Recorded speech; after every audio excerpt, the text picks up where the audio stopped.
A streak of light cuts through the pitch-black sky, passing over the jagged spires of a silent city. Below, the massive silhouette of a Gothic cathedral looms, its stone walls cold and unforgiving. The clock tower stands tall, its golden astronomical dials frozen in time against the deep blue of the night. But beneath this architectural beauty, a dark secret breathes in the shadows. A muffled groan of agony, a sharp kook, breaks the silence of the stone halls. Someone is gasping for air, their breath ragged and desperate in the suffocating dark. The sound of heavy, rusted iron chains rattling against the floor echoes through the chamber. A skull sits on a parchment pinned to the wall, a grim reminder of the mortality being toyed with in this room. A voice cuts through the heavy air, cold and demanding, telling the victim to get a grip because the torture is only just beginning. The tormentor warns the subject not to faint, as the real work is just starting. Another sharp gasp of pain follows as the mages prepare for the next phase. They announce they are inserting the stimulant once more, ignoring the victim's suffering. A blood-curdling scream rips through the laboratory, accompanied by the sound of flesh being torn. Splatters of fresh blood hit the floor, staining the cold stone.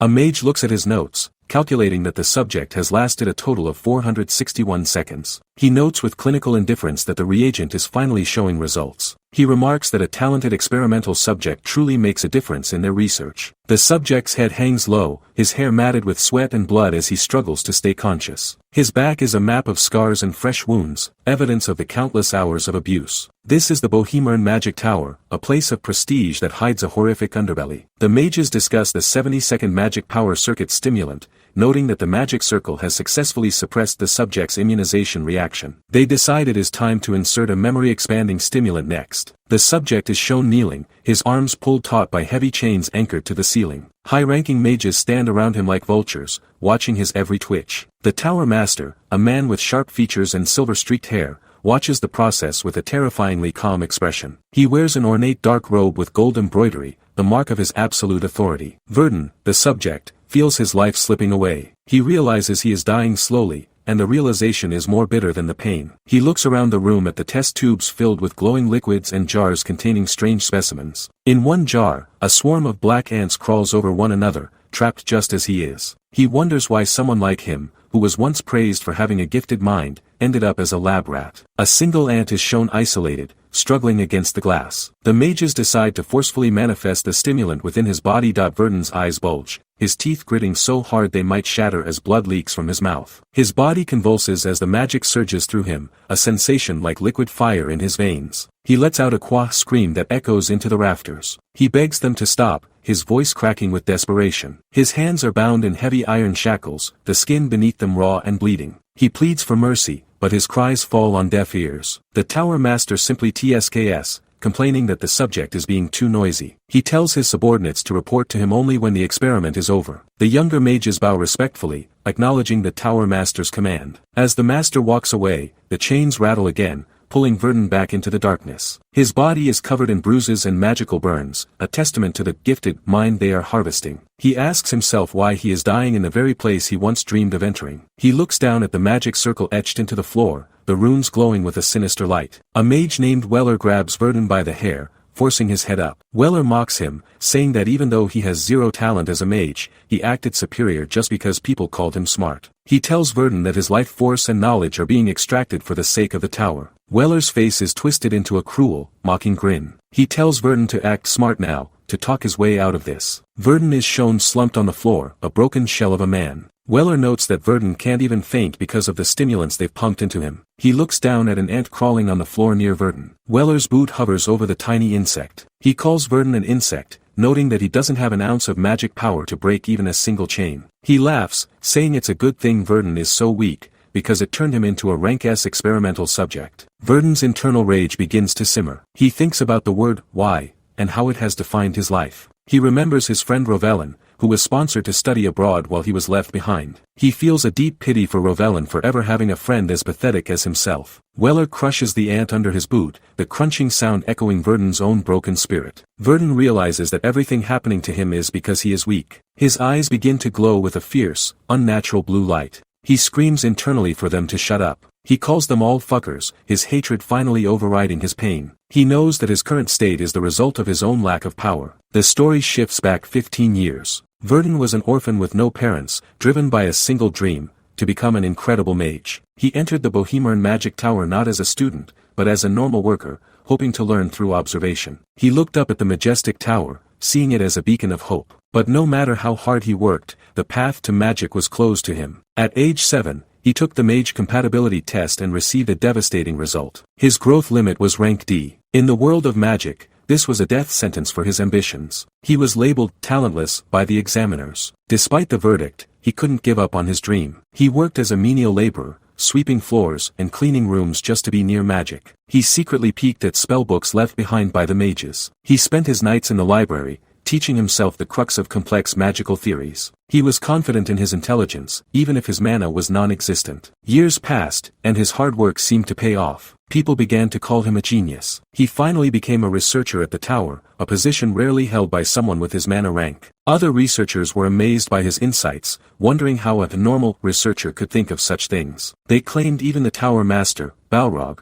would have to acknowledge his brilliance. Verdun felt he had finally reached the realm of genius. He shared his greatest work, a thesis on multidimensional continuity theory, with a researcher named Lucid. Lucid was the only person he felt close to. Verdun thanked Lucid for his support, believing he had found a true colleague. He wanted to prove his thesis before presenting it officially. But his trust was misplaced. A cup of coffee lies spilled over his research papers, the dark liquid staining his hard work. He realized too late that Lucid had stolen his thesis and presented it to the Tower Master as his own. Verdun rushed to the Tower Master's office, begging him to believe the truth. He explained that the thesis went missing the day before the presentation and that Lucid had plagiarized it. The Tower Master, Balrog Beshes, listened with a cold, shadowed face. Verdun believed that a man of Balrog's stature would never let such a crime slide. He offered to explain everything from the beginning to prove his authorship. Balrog acted surprised, saying he had no idea such talent existed among the regular researchers. Verdun looked up at him, hopeful for justice. But the hope was a trap.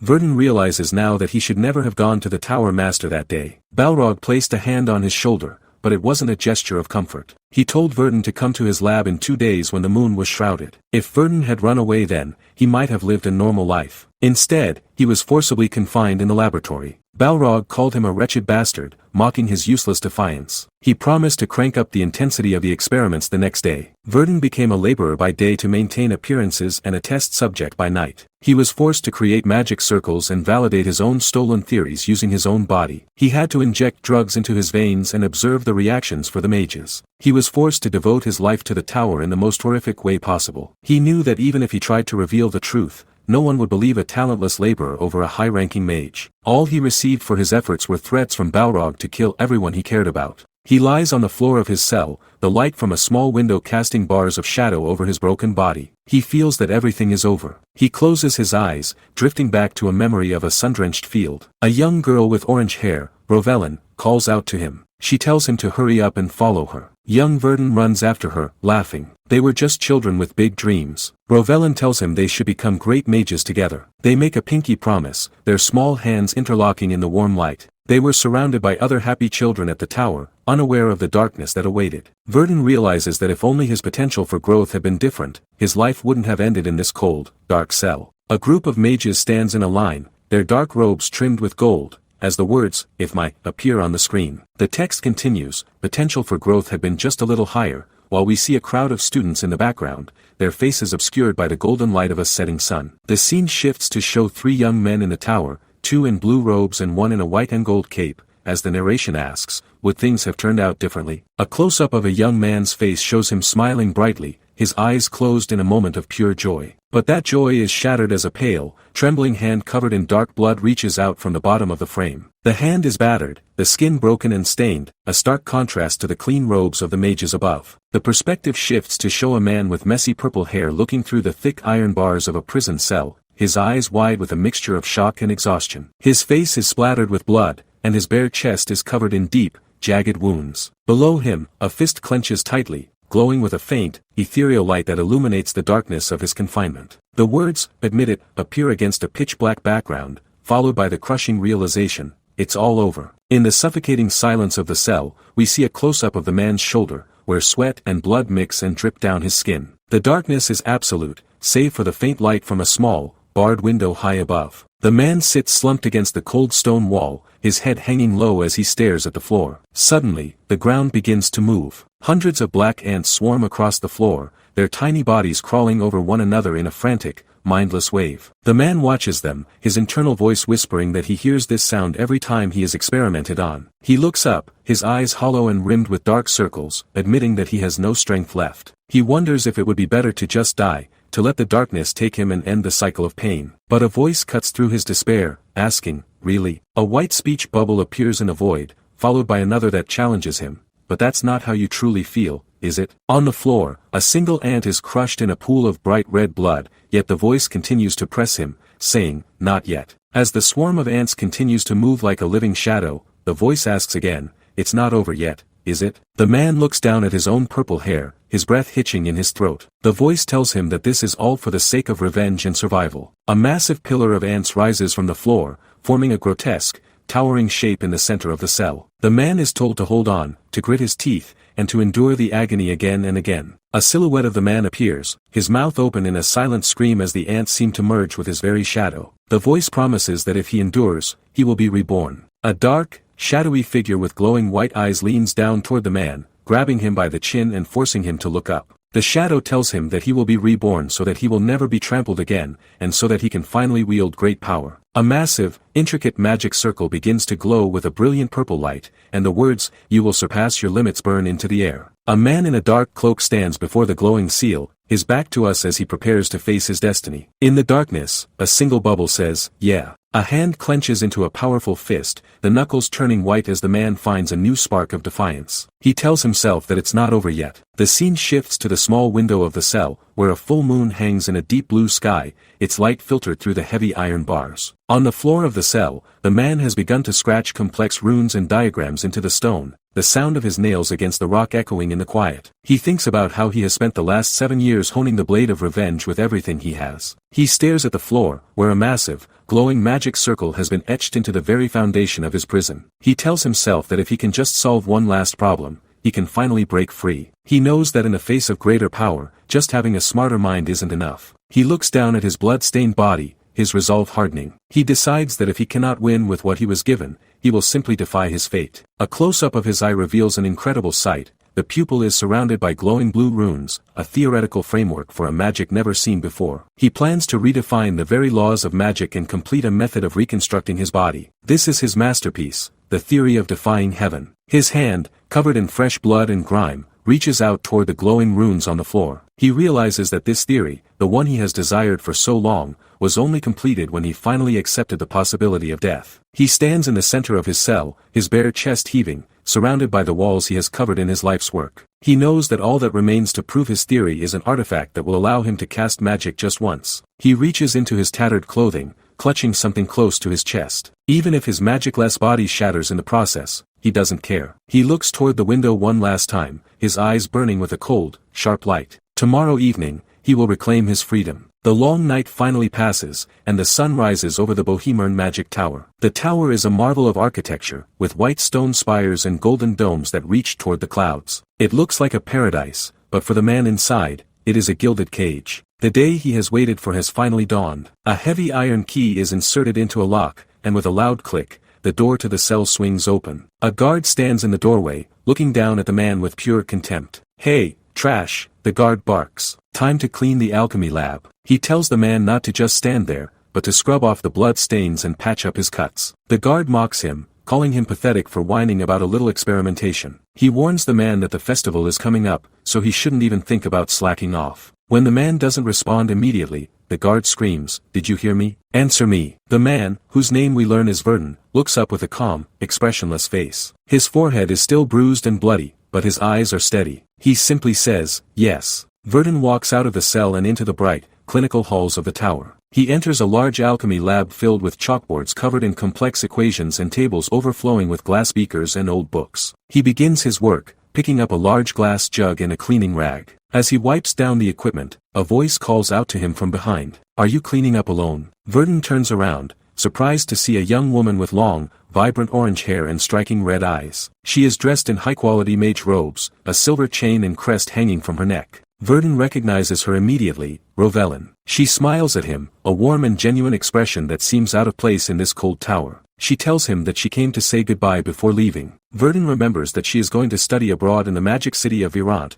a special privilege given only to the tower's most exceptional talents. He offers her a small, sad smile and says, "Congrats. I hope it goes well." Rovelyn stands there for a moment, her expression turning serious. She looks at Verdun, her eyes searching his face. She tells him that her offer still stands and reaches out her hand toward him. "Come with me to Virant," she pleads. She tells him that unlike in this tower, he won't have to deal with arrogant fools who look down on him there. She believes he might find new opportunities to learn in the Magic City. Verdun looks at her hand, then back at his own reflection in a nearby beaker. He looks down, his hair casting a shadow over his eyes. Suddenly, Rovelyn turns away, her face flushing bright red. Hey, don't get the wrong idea," she stammers, her voice high and defensive. "I just wanted someone to talk to, that's all." Verdun watches her, his heart heavy. He tells her, "I'll stay here." He stands before a large window, the bright blue sky behind him, looking like a man who has already accepted his fate. Rovelyn looks down, her expression pained, and says she will write him letters. She walks away, and soon, a green carriage pulled by 2 horses carries her away from the tower. Verdun watches the carriage disappear from behind the bars of a window. He whispers to himself that Rovelyn doesn't know anything. She doesn't know what has been happening in the depths of the tower, or what he has been subjected to all this time. He watches the dust kicked up by the carriage wheels, feeling a strange sense of relief. He is grateful for one thing, that she won't get caught up in the plan he is about to execute. The title card appears, the genius mage who shatters limits. The scene shifts to the start of the Magic Festival, one of the most globally recognized holidays. It commemorates the construction of the first magic tower and celebrates the revival of magic. The streets are filled with people, and mages perform dazzling displays of light and power for the cheering crowds. It is the busiest day for the tower, a time of celebration and joy. But for Verdun, it is the perfect opportunity. Once the festival begins, all the high-ranking mages leave the tower for the major cities, leaving only the low-ranking mages behind to keep watch. Verdun walks through the quiet, dimly lit corridors of the tower, carrying a tray with a pitcher and a cup. He reaches a heavy wooden door and knocks. "It's Verdun," he says quietly. A voice from inside tells him to come in. Verdun enters a room where a middle-aged administrator is sitting, looking bored. The administrator asks what brings him there at such an hour, threatening to beat him up if it's nothing important. Verdun calmly explains that the tower master asked him to clean the treasure vaults. The administrator TSKS, complaining that Verdun should have gotten permission in advance. He calls Verdun a pathetic fool but tells him to go on in. He warns him not to scratch or lose a single thing as he sips from a porcelain teacup. Verdun bows and says, "Yes, administrator." He steps through the door and into the vault, the heavy lock clicking shut behind him. As soon as he is alone, Verdun's demeanor changes. He reaches out and touches a purple crystal orb, activating a sound-blocking artifact. He thinks to himself that he has successfully blocked out all noise from the room. He turns and walks toward a massive, spiraling staircase made entirely of giant, ancient books. The books are bound in purple leather with gold accents, floating in the air to form a path upward. Verdun climbs the stairs, his footsteps silent in the magically sealed room. He reaches the top and finds himself standing before a pedestal. Resting on the pedestal is a magnificent staff known as the Second Circuit. It is an artificial artifact that the Tower Master spent an astronomical amount of money to create. It allows a mage to perform triple casting and temporarily awakens the latent talents of its wielder. Verdun stares at the staff, his eyes reflecting its cold, blue glow. He knows that in order to execute his plan, he needs this staff. But to get it, he must first disable the protective magic circle surrounding it. He looks at the complex web of blue energy protecting the artifact. It is a 7th-tier spell, personally created by the Tower Master himself. Verdun has spent the last 7 years studying how to break it. He reaches out his hand, lightning-like sparks of mana dancing between his fingers. He thinks of the Tower Master and the magic circle he is so proud of. With a look of pure hatred and determination, Verdun declares, "I'll destroy it myself," as a massive explosion of blue and white light erupts from the pedestal, signaling the beginning of his revolution. Verdun's face is a mask of pure, unadulterated hatred as he stares down the glowing blue energy of the 7th-tier seal. Lightning-like sparks of mana dance between his fingers, reflecting the cold determination in his eyes. He roars, "I'll destroy it myself," as he thrusts his hand forward, shattering the protective barrier that the Tower Master was so proud of. A massive explosion of blue and white light erupts from the pedestal, signaling the beginning of a revolution 7 years in the making. The shockwave ripples through the magically sealed room, turning the ancient, floating books into confetti. This isn't just a theft, it's the sound of a man breaking his chains. The tower is about to find out that even the most broken test subject can bite back. We shift to a room filled with the amber glow of expensive whiskey bottles. A speech bubble sighs, "Ah, damn it," as we see a collection of high-end spirits like lucid pure and sour mash scattered across a table. The camera pulls back to reveal two mages sitting in a dimly lit lounge, looking thoroughly miserable. One is nursing a drink, his face etched with boredom and resentment. Others are out enjoying the festival, he complains, his voice thick with envy. They're stuck on guard duty, watching over the tower's most precious asset while the rest of the world celebrates. Well, it can't be helped, his companion replies, leaning back with a look of defeat. We drew the short straw, after all. They think they're just unlucky, but they have no idea they're sitting on a powder keg. The bearded mage takes a long swig from his wooden mug, his eyes glazed with alcohol. He's convinced that if the tower's promotions were based on skill, he'd be the one at the festival, not stuck in this basement. Suddenly, he hears a sound, a soft click of the door. He looks up, his expression shifting from drunken self-pity to annoyance. What the? Verdun, was it? He barks, recognizing the young man standing in the doorway. He doesn't see a threat, he just sees a servant. Perfect timing. Go get us more booze, he commands, waving his empty mug. He's so blinded by his own arrogance that he doesn't notice the artifact Verdun is clutching. He laughs, mocking Verdun's quiet nature. Once I become the tower master, I won't have to drink this cheap swill anymore. It's a joke to him, a way to pass the time while he waits for his shift to end. His companion joins in the laughter, the sound echoing off the stone walls. You think the tower master's seat is that easy to attain? He scoffs, looking at Verdun with pure contempt. He leans forward, his face flushed from the whiskey. If you somehow become the tower master, drinks are on me. He's so sure of his superiority that he doesn't see the shadow falling over Verdun's face. Verdun's eyes are cold, sharp as glass, as he steps into the light. He's holding the second circuit staff, its blue crystal glowing with a faint, ominous light. The guards are too drunk to realize that the trash they've been mocking is now the most dangerous person in the tower. Verdun doesn't say a word, his silence is the only warning they're going to get. The bearded mage's laughter dies in his throat as he finally notices the staff. Fine. I'll remember those words, he sneers, trying to maintain his bravado. He looks at the bottles on the table, then back at Verdun. I'll definitely become the tower master, he starts to say, but the sentence is cut short. A blue flash erupts in the room, moving with a speed that defies the drunken mage's perception. His eyes widen, the pupils shrinking in terror. What? He stammers, his face turning pale. He tries to stand, but his legs feel like lead. What are you doing? He screams, his voice cracking with fear. The reality of the situation is finally sinking in,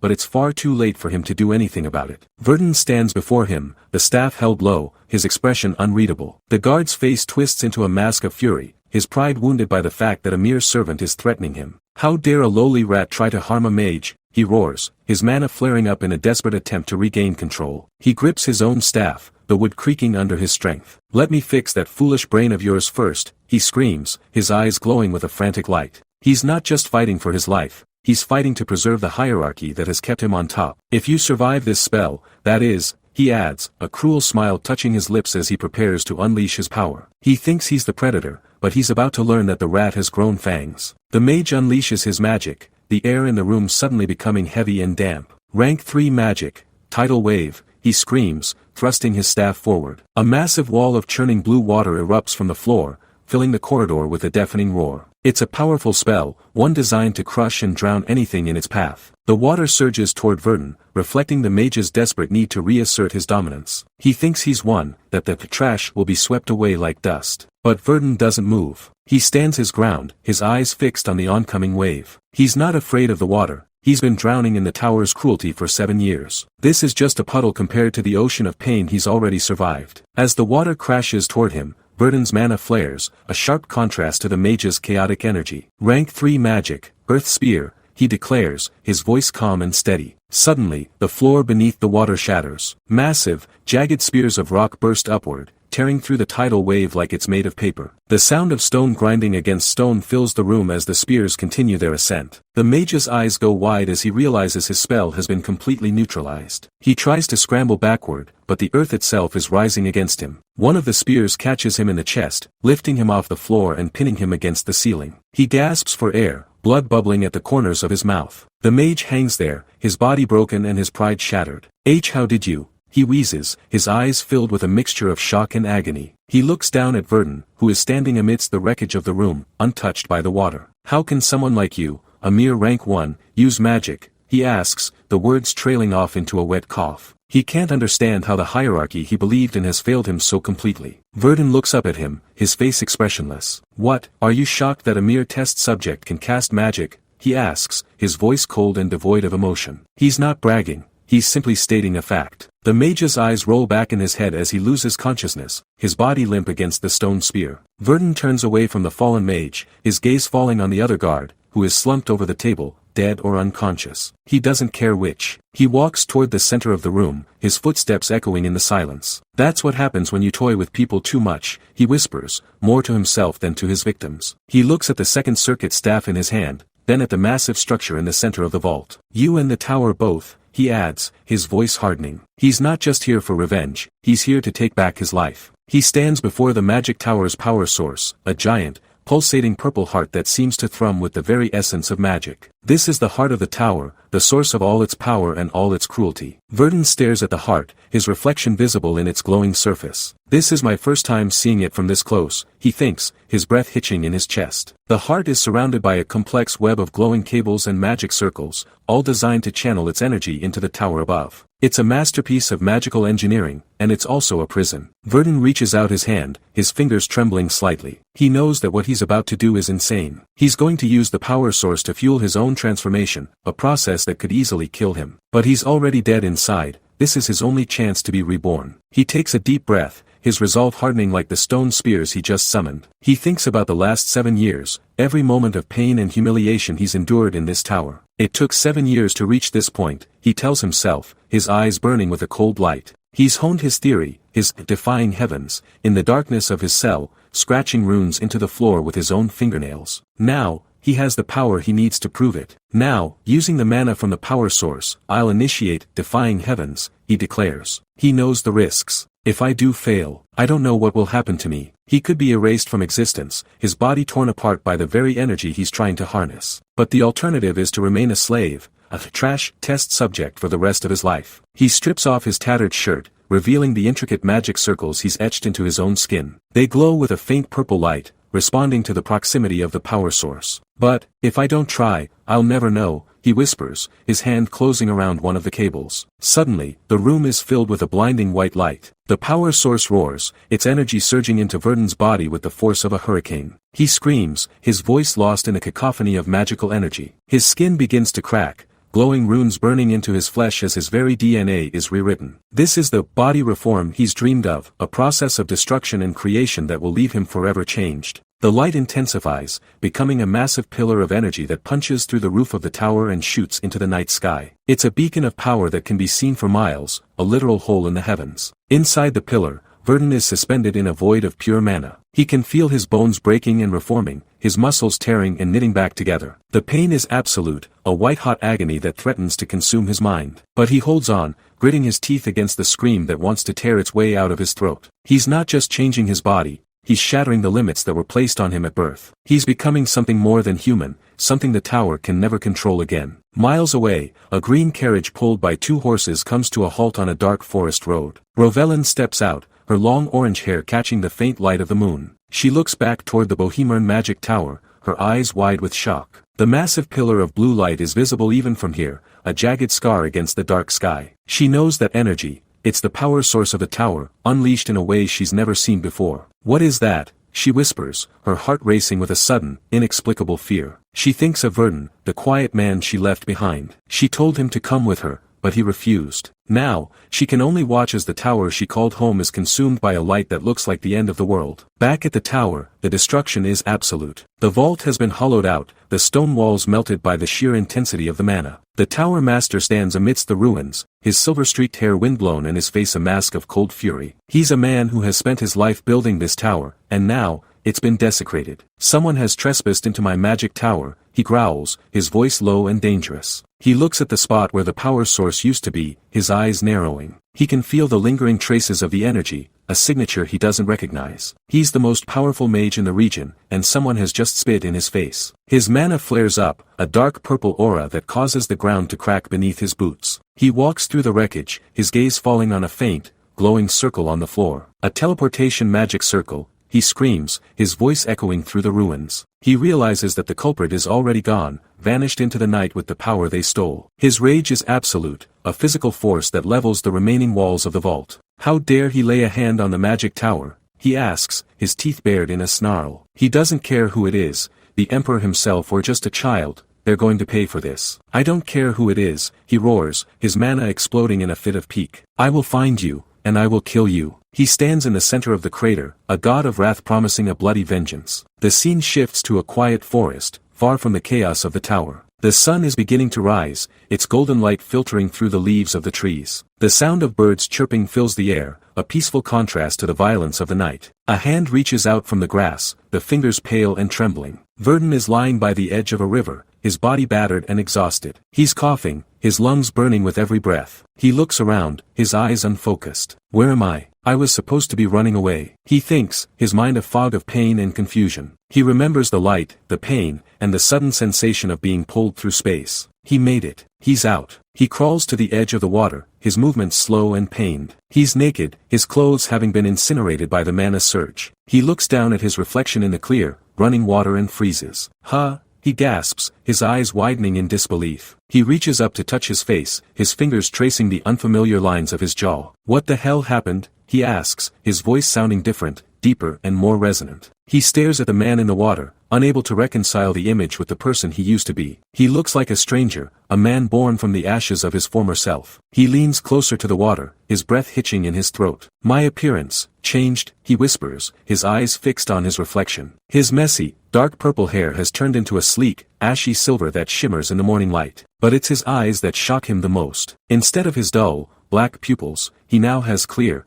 piercing blue eyes that seem to glow with an inner light. He looks like a high-ranking noble, a man of power and prestige, not a broken test subject. Why do I look like this? He wonders, his mind racing. He realizes that the defying heavens theory didn't just give him magic, it completely reconstructed his physical form. He sits back on his heels, the reality of his situation finally sinking in. Did I become a completely different person? He asks himself, his gaze drifting to the forest around him. He thinks about the Tower Master, the man who tortured him for 7 years. He knows that the hunt is already on, that the Tower will never stop looking for him. But they're looking for Verdun, the rank 1 trash. They're not looking for this silver-haired stranger. Did something happen while my body was being reconstructed? He wonders, touching the smooth skin of his chest. He feels a surge of power within him, a well of mana that feels bottomless. He stands up, his legs feeling stronger than they ever have before. He looks toward the horizon, where the sun is fully risen. That's right. After I came across the people from the magic tower, I succeeded with defying heavens. He tells himself, a small, cold smile touching his lips. He remembers the explosion, the light, and the feeling of the teleportation circle activating just as the Tower Master arrived. And before the magic Tower Master could find me,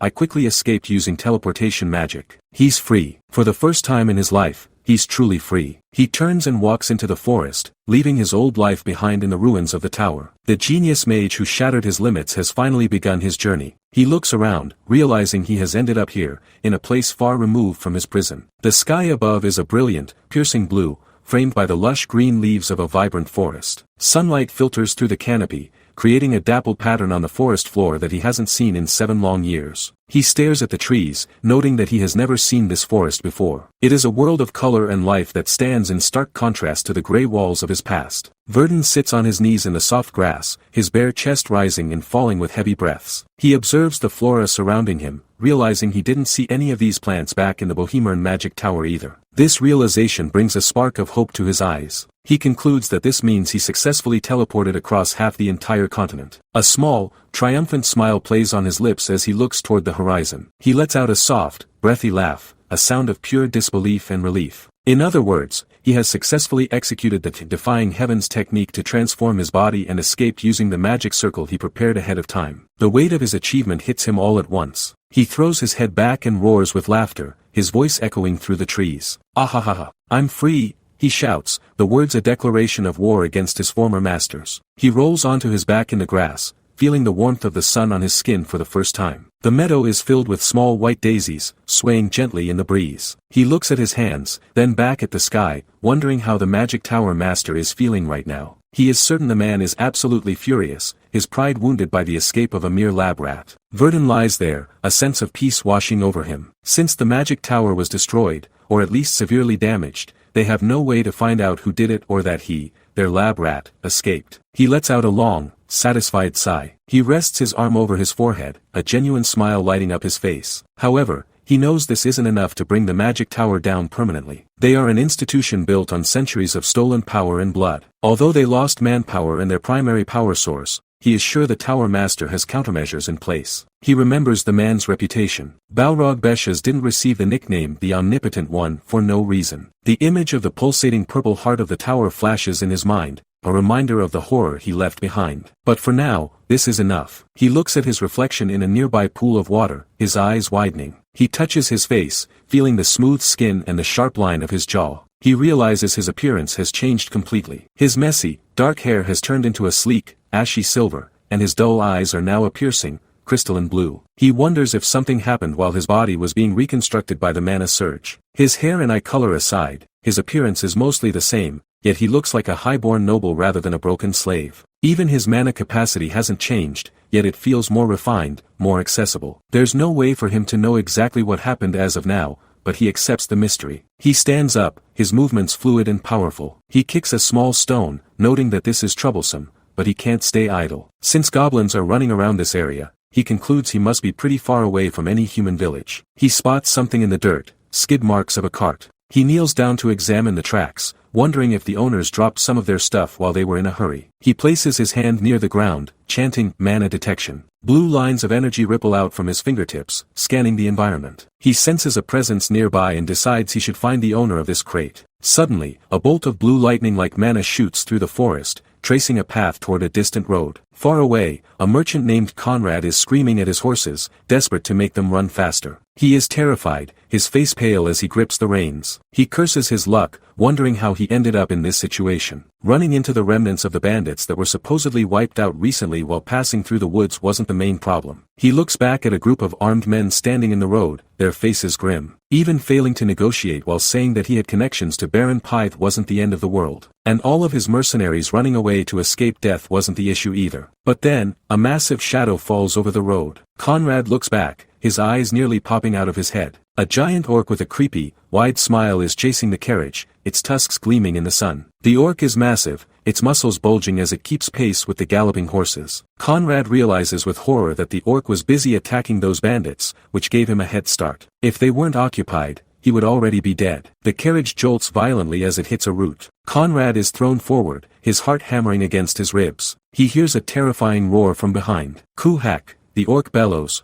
closing the distance. Conrad looks back, his face a mask of pure terror. He hears a sound that makes his blood run cold. He wonders if they are chasing him specifically. Hurry up. Run faster, you idiots, he screams at the horses, lashing the reins. But it's too late. The carriage wheel hits a large rock with a sickening crack. The entire vehicle tilts, the wood splintering as it skids across the dirt. Conrad is thrown from the driver's seat, tumbling through the air. He hits the ground hard, the breath knocked out of him. Ugh, my back. He groans, clutching his spine as he tries to crawl away. He looks up and freezes. Wait a second, he stammers. He is surrounded. Dozens of glowing eyes peer out from the darkness of the trees. Goblins emerge from the shadows, their small, green bodies twitching with malice. Conrad realizes he is going to be killed by monsters, a pathetic end for a merchant. Suddenly, the orc leaps into the air, its massive club raised high. It lets out a deafening roar as it descends toward the cowering man. Conrad closes his eyes, waiting for the end. It's all over, he thinks, his body trembling. But the blow never comes. Instead, a massive wall of jagged rock erupts from the ground, shielding him. Earth wall, a voice commands. The orc slams into the stone, the impact shaking the earth. A goblin tries to circle around, but it is stopped by the sheer height of the barrier. Verdun stands atop the earth pillar, looking down at the monsters with cold indifference. He notes that he forgot to leave the merchant a hole for air, but he doesn't seem too concerned. The orc and the goblin stare up at him, their confusion turning into rage. Verdun looks at his hand, a small flame flickering in his palm. He thinks that he can just clean up before the man suffocates. This is his first real battle if he doesn't count the lone goblin from earlier. He raises his hand, and dozens of glowing orange circles manifest in the air around him. Multi-flame arrows, he declares. The sky turns orange as scores of fire projectiles rain down on the forest floor. The goblins scream as they are incinerated instantly, their bodies turning to ash. The orc roars in pain, its thick hide scorched by the magical heat. Verdun's eyes glow with power as he prepares his next move. He realizes this is perfect for him to test out his new abilities. He spreads his fingers, two different magic circles forming in front of him. Whirlwind, he whispers, followed by double casting. The air begins to swirl violently, feeding the flames and creating a firestorm. Heat wave arrow, he shouts. A massive, concentrated bolt of fire and wind shoots forward, striking the center of the monster horde. A colossal explosion of red and orange light consumes the clearing, the shockwave leveling the nearby trees. The sound is deafening, a roar of pure elemental destruction. When the smoke clears, the forest is silent. The monsters are gone, replaced by charred remains and smoldering earth. Verdun stands amidst the wreckage, his silver hair catching the light of the fires. He thinks to himself that he's even surprising himself with this level of power. He wouldn't have been able to kill a single goblin before his transformation. But now, it seems like none of them are left. He looks down at the merchant, who is staring up at him in absolute awe. Verdun realizes he needs to get Conrad out before he passes out from the smoke. He came all the way here to save him, and it would be for nothing if the man died now. He spots a movement in the shadows. One of them was still alive. A charred goblin lunges from the debris, its claws reaching for Verdun's throat. But Verdun doesn't even flinch. A spray of blood hits the ground as the monster is silenced forever. Verdun turns away, his cape billowing in the wind. Conrad watches him go, his mind blown by the display of power. He declares that he, Conrad, will never forget what happened today. The genius mage who shattered his limits has truly begun his journey,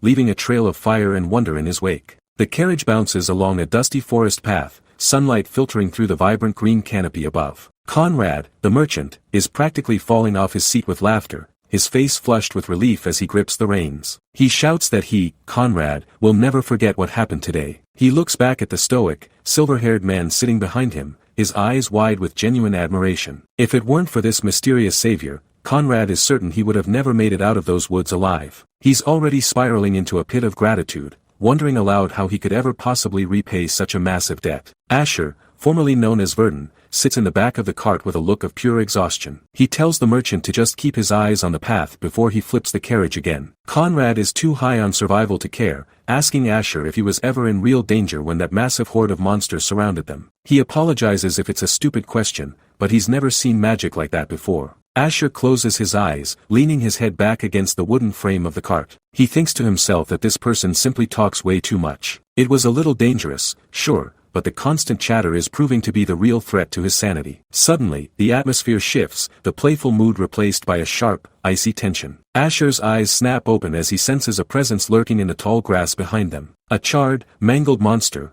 one of the few survivors from the previous slaughter, lunges from the shadows with a desperate, guttural screech. It's a pathetic sight, but its claws are still sharp enough to kill. Asher doesn't even flinch or stand up. He simply extends a hand, his fingers glowing with a faint, blue light. He whispers the command for Wind Cutter, and a crescent blade of pure mana erupts from his palm. The spell is instantaneous and terrifyingly precise. The air itself seems to scream as the mana blade bifurcates the monster mid-air, sending two halves of a smoking corpse tumbling into the dirt. Asher watches the remains slide away with a cold, indifferent gaze. He tells the trembling merchant that there's nothing to worry about. He's realized that his teleportation didn't fail, he has successfully landed in Baron Pythe's territory, exactly where he needs to be. As the carriage continues its journey, Asher stares at his reflection in a small, polished mirror inside the cart. The transformation is still jarring to him. His once messy, dark hair is now a sleek, ashy silver, and his dull, lifeless eyes have been replaced by piercing crystalline blue orbs. He looks like a highborn noble rather than a broken lab rat from the Bohemian magic tower. He knows the tower master, Balrog Beshes,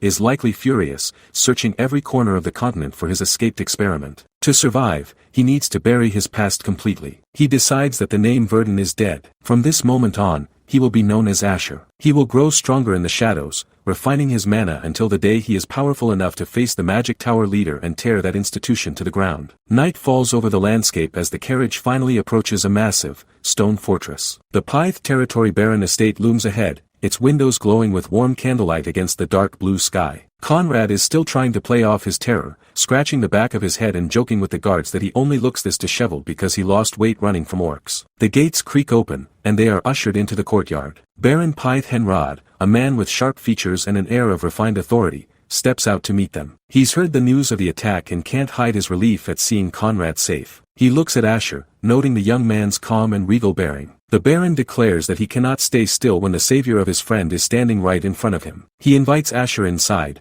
offering the hospitality of his home as a small token of his immense gratitude. Inside the castle, the scene is one of absolute luxury. A long dining table is covered in a white linen cloth, groaning under the weight of a massive feast. There are steaks drizzled in rich sauces, platters of lobster, bowls of fresh greens, and fine wine. Asher sits at the table, his silver hair catching the light of the grand chandelier above. The Baron watches him closely, asking if the food is to his liking. Asher takes a bite of steak, noting that it is indeed quite amazing. The Baron doesn't waste time with pleasantries for long. He reveals that for saving Conrad, he has prepared a reward of 5 million elk. He tells Asher to let him know whenever he would like to receive the payment. However, his tone shifts, becoming more serious. He admits it might seem rushed, but he would like to hire Asher for a specific job. Asher pauses, his fork hovering in the air. He knows that in order to achieve his ultimate goal, he will need a vast amount of money. This job would also provide the perfect opportunity to practice his magic in a real combat scenario. He asks the Baron to explain exactly what kind of job he has in mind.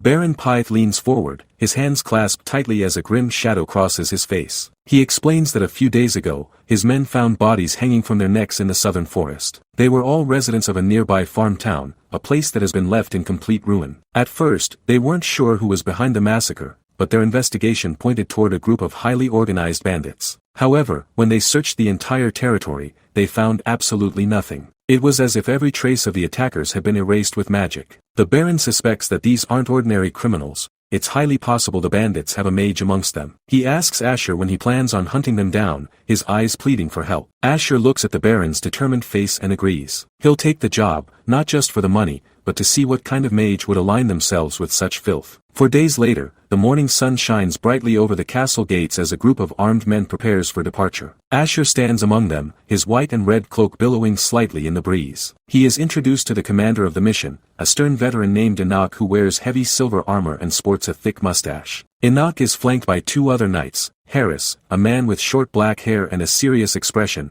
and Peric, a younger, more energetic soldier. Asher also notices several other figures in the crowd, gold-rank adventurers. These are skilled veterans trained in using energy to strengthen themselves and their weapons. Rumors say that warriors of this rank are capable of cutting down entire mountains with a single strike. Asher realizes the Baron isn't taking any chances. This is a high-level raid party designed to crush any magical resistance they encounter. As the group marches into the forest, Enoch looks back at Asher with a hint of skepticism. He notes that while Tier 2 mages usually have strength similar to ordinary knights, they can be a major problem if they start using long-range spells. It makes it much more difficult for knights to close the gap and finish the fight. Enoch mutters that the best-case scenario is that they don't have to deal with a mage at all. Asher remains silent, his eyes scanning the dense foliage. He can feel something the others can't, a faint, rhythmic pulse of mana hidden beneath the natural sounds of the woods. He realizes that the knights are walking blindly into a perimeter. They think they are the ones doing the hunting, but the forest is already watching them. Asher suddenly stops in his tracks, raising a hand to signal the group. Enoch turns around, looking annoyed, and asks what the problem is. Asher points toward a seemingly empty patch of air between 2 ancient trees. He explains that there is a magic circle right in front of them. With a fluid motion, he reaches out and swipes his hand through the air. A massive, glowing red magic circle suddenly manifests, pulsing with an ominous light. The knights stumble back, hands flying to their sword hilts. Asher explains that the spell he just took down was for camouflage, and this secondary seal is designed to warn the user of any intruders. He tells the knights to stay back while he takes this one down as well. He focuses his mana, his eyes glowing with a cold intensity. He chants, "Dispel," and a wave of blue energy washes over the red seal. The magic circle shatters instantly, dissolving into harmless sparks. Enoch stares at Asher in disbelief, his jaw nearly hitting the forest floor. He's never seen someone take down a high-level ward this easily. He begins to wonder what kind of monster the Baron actually hired. While the knights are reeling from the display of power, the scene shifts deep into the heart of the forest. The ground is littered with the carcasses of animals and the remains of previous victims. 2 men stand over a dead deer, their expressions twisted with frustration. These are the bandits the Baron spoke of, but they aren't common thieves. They are former explorers, men who once belonged to guilds and took on commissions across the continent. They were trained to explore unknown territories and repel monsters, but they were consumed by greed. They abandoned their honor and turned their blades toward other humans, becoming nothing more than high-level thugs. Their leader, a man named Varja with a jagged scar across his nose, kicks the deer carcass in a fit of rage. He screams, "Damn it," into the trees, his voice echoing through the clearing. Varja is fuming because all the effort he put into expanding their operational area is being wasted. He complains to his subordinate that the recruits he brought in from the village were all killed recently. He's tired of the setbacks and tells his man to stop complaining and help him think of a countermeasure. He can't believe their luck, Who could have imagined that a giant orc that laughs like a clown would suddenly appear and start slaughtering their subordinates? He sighs heavily, leaning back and thinking about his old life. He misses the days when he worked as a legitimate explorer, before he got caught killing a comrade for money. He's trapped in this life now, a predator hiding in the brush. He has no idea that the countermeasure he's looking for is currently dismantling his magical defenses and heading straight for his throat. The silence of the forest is broken only by the heavy thoughts of a man who has fallen far from grace. Varja, a man whose face is etched with the scars of a violent life, stares into the distance with a look of profound regret. He thinks to himself that if only he hadn't been caught killing a fellow explorer for a handful of coins, his life might have been different. He misses those days of legitimate adventure, but the path of the bandit is the only one left for him now. He turns to his companion, Vilshan, a mage with sharp features and an even sharper ambition. Varja suggests that it's time they move on to their next target. He asks Vilshan about attacking another village, his eyes gleaming with a predatory hunger. Vilshan, however, is more cautious. He reminds Varja that the Baron is already furious about the corpses they left hanging from the trees. They've been using concealment magic to stay hidden, but Vilshan agrees that it's time to start moving again. He's heard of a city called Martes nearby, a place ripe for the taking. His plan is simple and brutal. They will plunder the village near that place and take everything of value. But before he can finish his sentence, the world around them erupts into chaos. A massive, blinding streak of orange and yellow energy tears through the air, moving with the speed of a falling star. It's not a natural phenomenon, it's a concentrated burst of destructive power. The ground trembles as the energy slams into the earth, sending a shockwave through the trees. The bandits are caught completely off guard, their eyes widening in terror as the explosion blooms right in the center of their camp. Vilshan barely has time to react, his face contorted in a mixture of shock and confusion. He screams out, wondering how an explosion could possibly happen out of nowhere. As the smoke begins to clear, he realizes the terrifying truth. This wasn't just a random accident or a trap, it was magic. High-level magic. The realization hits him like a physical blow. They haven't just been found, they are being hunted by someone far more powerful than they anticipated. Through the haze of fire and dust, the bandits realize their worst nightmare has come true. A voice echoes through the clearing, shouting that they've been discovered. Suddenly, the forest is alive with the sound of steel and the war cries of approaching soldiers. A group of knights and high-ranking adventurers charge into the clearing, their blades gleaming in the firelight. One knight leaps through the air, his sword raised high for a crushing blow. The bandits scramble to defend themselves, but the momentum is entirely against them. Vilshan tries to rally his mana, but the sheer speed of the assault is overwhelming. He watches in horror as his men are cut down, the air filled with the metallic scent of blood and the screams of the dying. He clutches his staff, his knuckles white, as he realizes that the concealment magic he was so proud of has been completely bypassed. In the midst of the carnage, Vilshan is struck. A spray of blood erupts from his mouth as he falls back, his face a mask of agony. He gasps for air, his vision blurring as he looks up at the chaos surrounding him. Varja screams out Vilshan's name, his own sword drawn as he tries to fight his way toward his fallen comrade. The bandits are being systematically dismantled. The knights move with a disciplined ferocity, their strikes precise and lethal. Vilshan collapses to the ground, the dirt staining his robes as he struggles to maintain consciousness. He can't believe that his defenses were shattered so easily. He had a mana barrier up, a defensive skill known for its fast casting time. However, as the internal monologue of the battle explains, while a mana barrier is quick to deploy,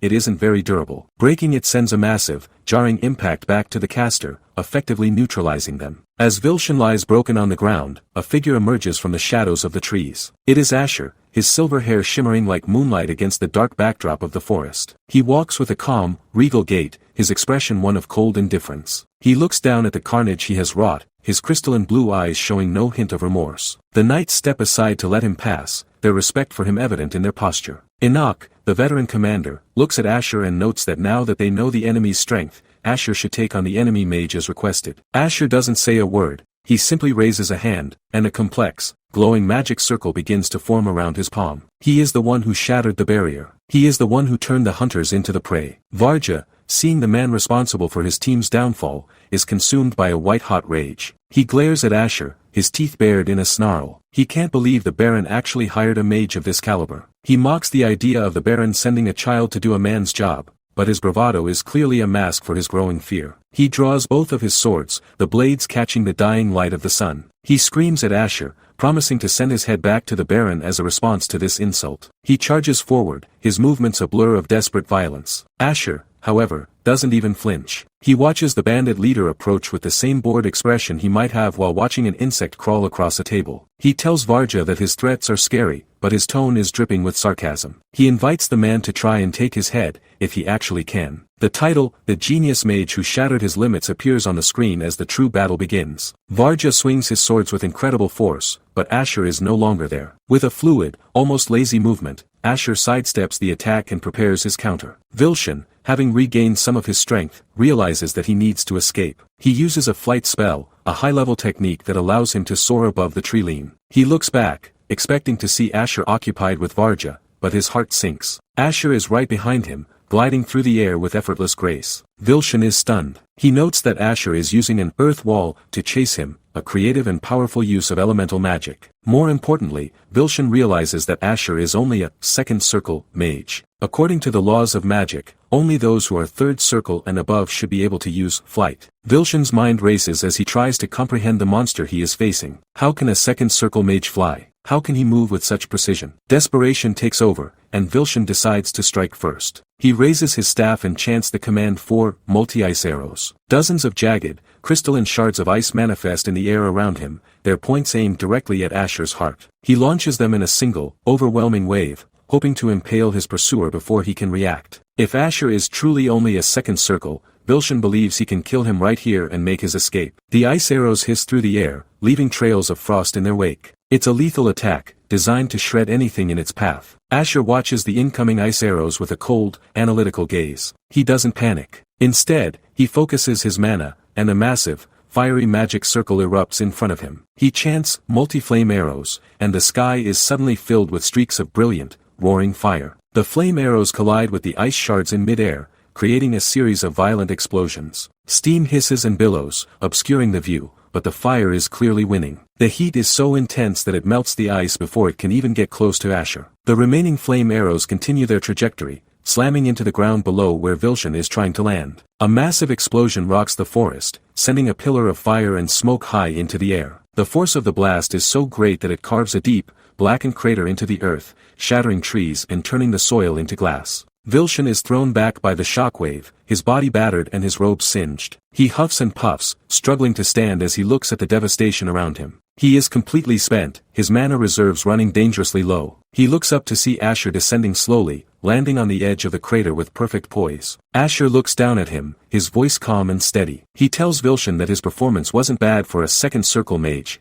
but he picked the wrong person to mess with. Vilshan is trembling now, the reality of his situation finally sinking in. He realizes that Asher hasn't even been trying. This entire fight has been nothing more than a live-fire exercise for the silver-haired youth. In a final, suicidal act of defiance, Vilshan gathers every last drop of his mana. He screams that he won't go down alone. He begins to cast a third circle spell, Falling Ice. The temperature in the clearing drops instantly, and a massive, jagged monolith of ice begins to form in the sky above Asher. It's a spell that should be far beyond Vilshan's current capacity, but he is pushing his body to the breaking point. He screams, "Die," as he brings his hand down, sending the massive ice block hurtling toward Asher. The weight of the ice is immense, enough to crush a house into splinters. Asher looks up at the falling mass, and for the first time, he seems to focus. He raises his hand and chants Earth Spears. Massive, sharp pillars of rock erupt from the ground, shooting upward with incredible velocity. They meet the falling ice monolith halfway, the sound of the collision like a mountain shattering. The Earth Spears pierce through the ice, breaking it into 1,000 harmless fragments that rain down like snow. Vilshan stares in absolute, soul-crushing terror. He can't wrap his head around what he just saw. Asher didn't just block a third circle spell,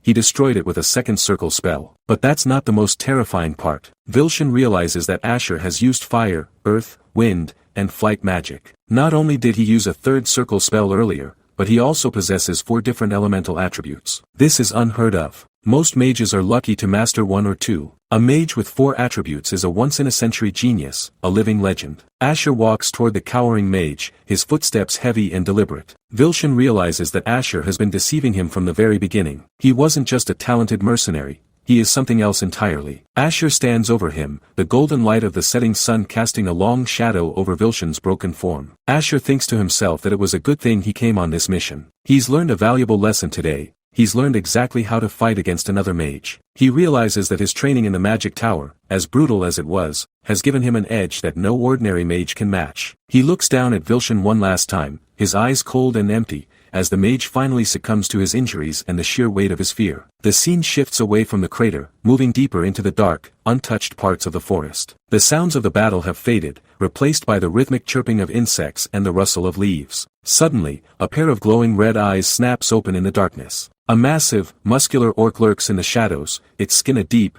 bruised purple. It's not an ordinary monster. It wears a thick, black chain around its neck, and hanging from that chain is a strange, golden pendant that glimmers with an unnatural light. The orc watches the direction of the battlefield, its breath coming in heavy, guttural rasps. It seems to be waiting, its presence a silent, looming threat that suggests the Baron's troubles are far from over. The orc's hand grips a crude axe, the metal stained with old blood, as it prepares to move into the 2 days before the expedition began, Asher was deep in his laboratory, crafting an experimental medicine using rare ingredients he had smuggled out of the magic tower. A golden, intricate magic circle glows against the darkness, surrounded by fluttering leaves. He calls this dangerous creation the magic circuit dilator. Green, glowing liquid swirls inside a glass funnel, dripping slowly into a container. It looks volatile, yet it is the key to his rapid growth. A hand holds a syringe filled with that same neon green fluid, pressing the needle against a forearm where glowing mana veins are already visible. Thinking back to the hellish days he spent in the magic tower, Asher never wanted to resort to human experimentation again,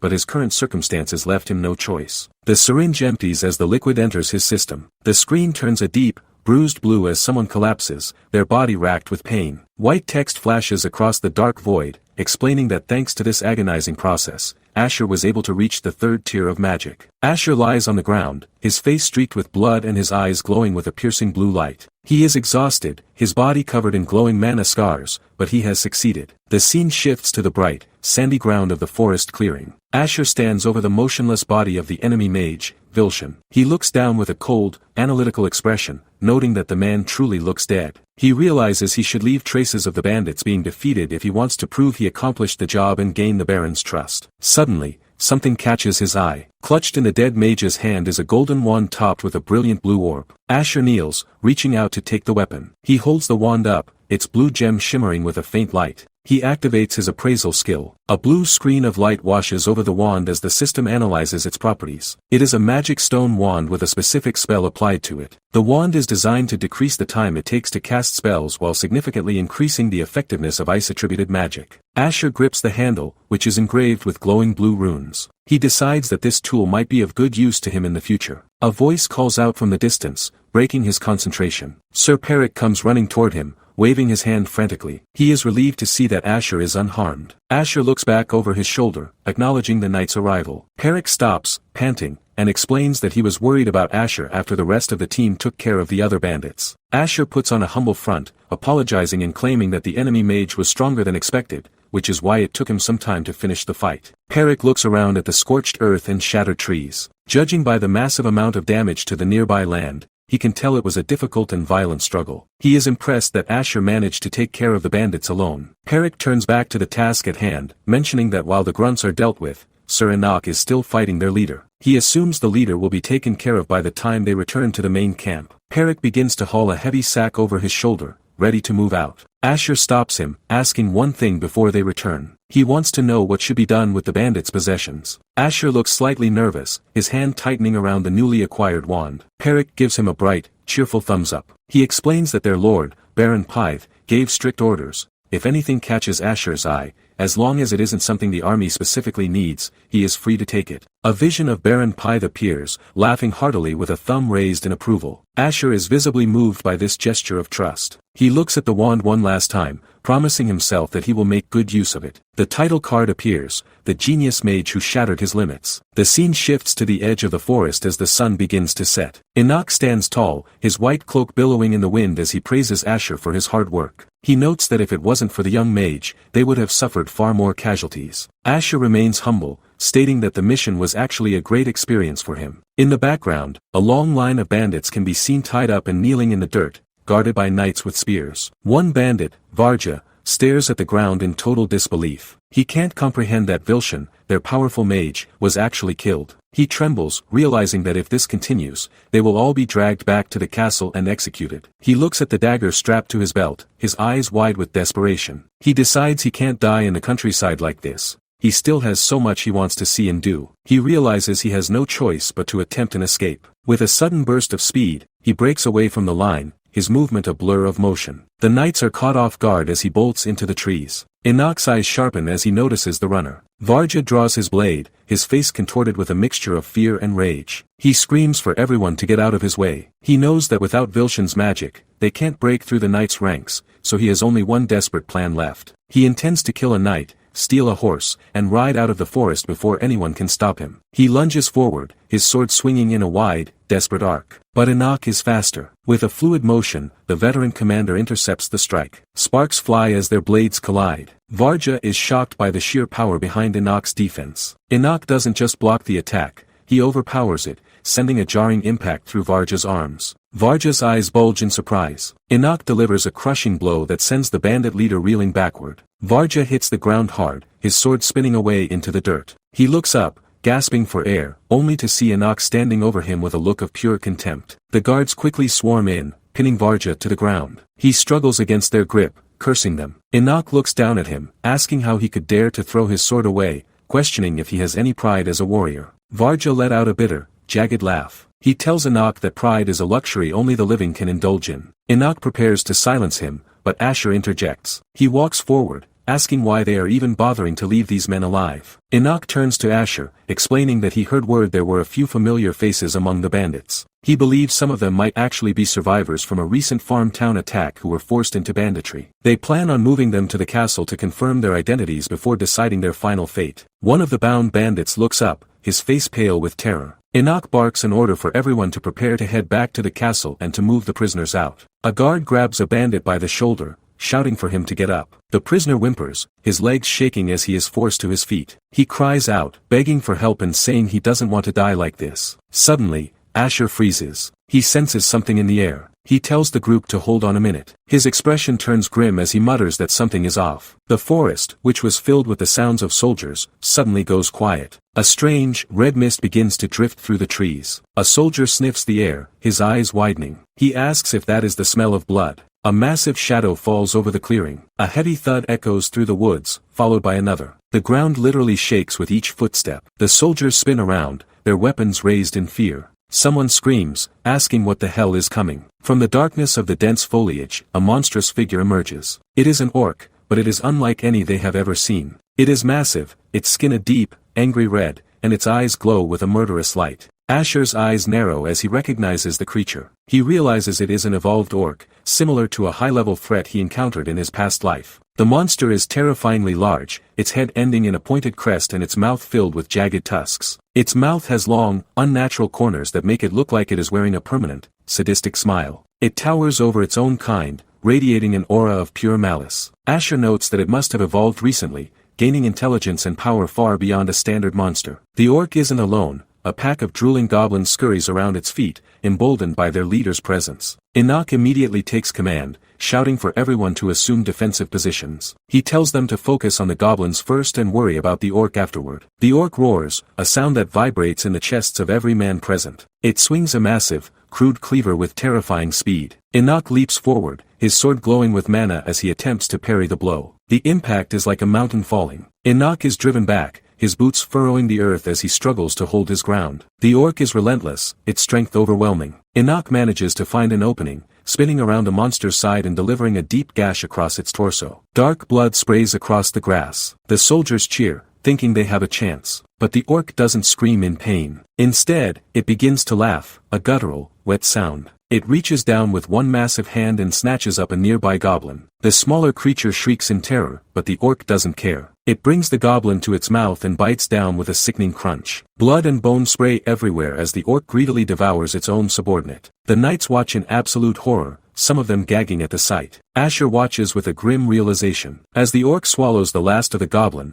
the deep wound on its chest begins to knit back together. The bleeding stops instantly, and the flesh closes up as if it were never touched. The orc has healed itself completely by cannibalizing its own kind. It lets out a satisfied grunt, licking the blood from its tusks. Asher realizes that they aren't just fighting a strong monster, they are fighting a biological engine of destruction that can reset its health at any moment. Enoch stands his ground, but his face is pale. He mutters that they won't be able to return with peace of mind today. The orc settles into a predatory crouch, its red eyes locked onto the knights as it prepares for the next slaughter. He's right. This isn't a standard subjugation mission anymore. It's a struggle for survival against an evolved predator that doesn't know the meaning of pain. Suddenly, the orc lunges. It doesn't just swing its massive, crude cleaver, it throws the weapon with terrifying velocity. The air whistles as the heavy blade spins through the air like a guillotine. One of the knights, Harris, raises his sword in a desperate attempt to parry the blow. The impact is like a mountain falling on him. Sparks fly as the blades collide, but the result is instantaneous. Harris's sword shatters into a dozen shimmering shards, leaving him holding nothing but a useless hilt. He stares at the broken steel in total disbelief, his mind unable to process how a single throw could erase his only line of defense. The orc doesn't give him time to think. It's already closing the distance, its massive feet shaking the ground with every step. Harris falls backward, his eyes wide as the monster looms over him,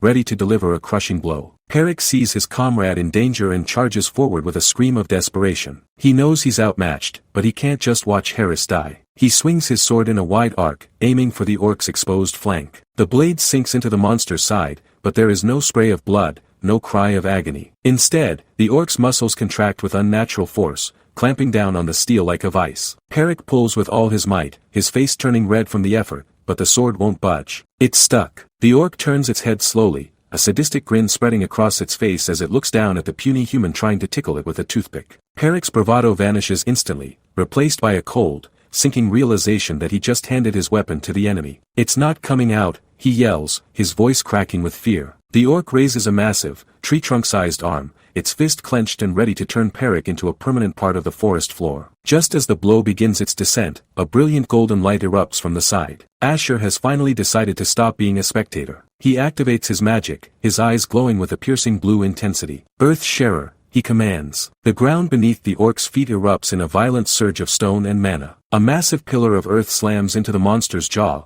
the force of the impact sending it reeling backward. The orc's head snaps back, its permanent smile finally broken as it stumbles away from the knights. Perrick doesn't wait for a second invitation. He scrambles away on all fours, gasping for breath and leaving his sword behind. He looks back at Asher, his eyes filled with a mix of gratitude and awe. He survived, but he's now effectively useless in a sword fight. Asher doesn't acknowledge the thanks. His analytical mind is already calculating the orc's next move. He notes that the monster's recovery speed and physical durability were significantly strengthened after it ate that goblin earlier. It's a terrifying trait, one that makes traditional attrition warfare impossible. Perrick, still shaking, asks if this is some kind of special entity from the legends, a monster that shouldn't even exist in this part of the world. Asher looks at the orc as it begins to haul itself back up, its face a mess of blood and broken tusks. It's not that, Asher mutters coldly. He knows exactly what he's looking at. This is an evolved orc, a creature that has transcended its base instincts to become something much more dangerous. It can command those below it and induce a state of lunacy in its pack, turning a simple group of monsters into a coordinated army. It has the strength to overwhelm even veteran knights, and it's clearly enjoying the hunt. Asher reflects on the rules of magic as he prepares his next move. Normal magic has a fixed scale. No matter how much mana you pour into a spell, it can't expand past its inherent limit. If a mage tries to force it, the magic itself simply gets extinguished, leaving them vulnerable. It's a fundamental law that governs every caster in this world. But Asher isn't interested in following the rules today. He begins to weave a complex, glowing magic circle in the air, the runes shimmering with a dangerous level of power. There is one type of magic that doesn't have that limit, a spell that scales with the caster's will and mana capacity. Geography manipulation. The air begins to hum with static as the very earth starts to groan. This isn't just a simple stone spike or a wall. Asher is restructuring the battlefield itself. The knights struggle to keep their footing as the ground begins to ripple like water. Everyone, remain calm and maintain your position. Enoch bellows, though even his voice carries a hint of uncertainty. He recognizes this as Asher's magic, but the scale of it is unlike anything he's ever seen. A massive fissure begins to open in the center of the clearing, a dark, bottomless maw that threatens to swallow everything in its path. The orc tries to leap away, but the shifting terrain makes it impossible to find purchase. It roars in frustration as it and its remaining goblin pack begin to slide toward the edge of the abyss. The goblins shriek in terror, their small bodies crushed by falling boulders as the earth literally turns against them. The orc plunges into the deep pit, its massive frame disappearing into the darkness. Asher stands at the edge of the newly formed canyon, looking down with a cold, detached expression. He doesn't feel pity for the creature. He only sees a problem that needs to be solved permanently. He raises his hand again, a second magic circle forming above the hole, this one burning with an intense, fiery orange light. Third tier spell, Flame Ball. A sphere of concentrated inferno manifests in the air, its heat so intense that the nearby grass begins to wither and turn to ash. Asher drops the spell into the pit. The explosion that follows is deafening, a pillar of fire shooting upward and turning the evening sky into a violent shade of crimson. The sound of the orc's roar is drowned out by the roar of the flames. Perrick watches the spectacle with a manic, almost disturbing grin on his face. Whoa, they're burning well. Burn them all, he cheers, his fear momentarily forgotten in the face of such overwhelming power. Enoch looks at him with a sigh, telling him to maintain some dignity even in the heat of battle. Asher, however, isn't joining in the celebration. He knows that geography manipulation is an incredibly mana-intensive spell, one that most mages avoid because the cost rarely justifies the result. He rubs the back of his neck, looking slightly disappointed. If only I had enough mana, he thinks to himself. He was hoping to create a force even higher than the third tier, but the result is below his expectations. He's a perfectionist, even when he's incinerating a high-level monster. Suddenly, the cheering stops. A guttural, wet growl echoes from the depths of the smoking pit. A charred, blackened hand grips the edge of the cliff, its long claws digging deep into the stone. The orc is still alive. Its skin is scorched, its tusks are cracked, and its eyes are clouded with pain, but its murderous intent hasn't wavered for a second. It begins to haul its massive, burnt frame out of the hole, its movements slow but deliberate. Perrick's jaw drops, his manic grin replaced by a look of pure horror. Now what, Asher? I couldn't even retrieve my sword, he screams, his voice reaching a pitch that suggests he's about to have a breakdown. The orc is a biological engine of destruction that refuses to stop, a nightmare that simply won't end. Asher doesn't panic. He expected this. Fire is good for shock,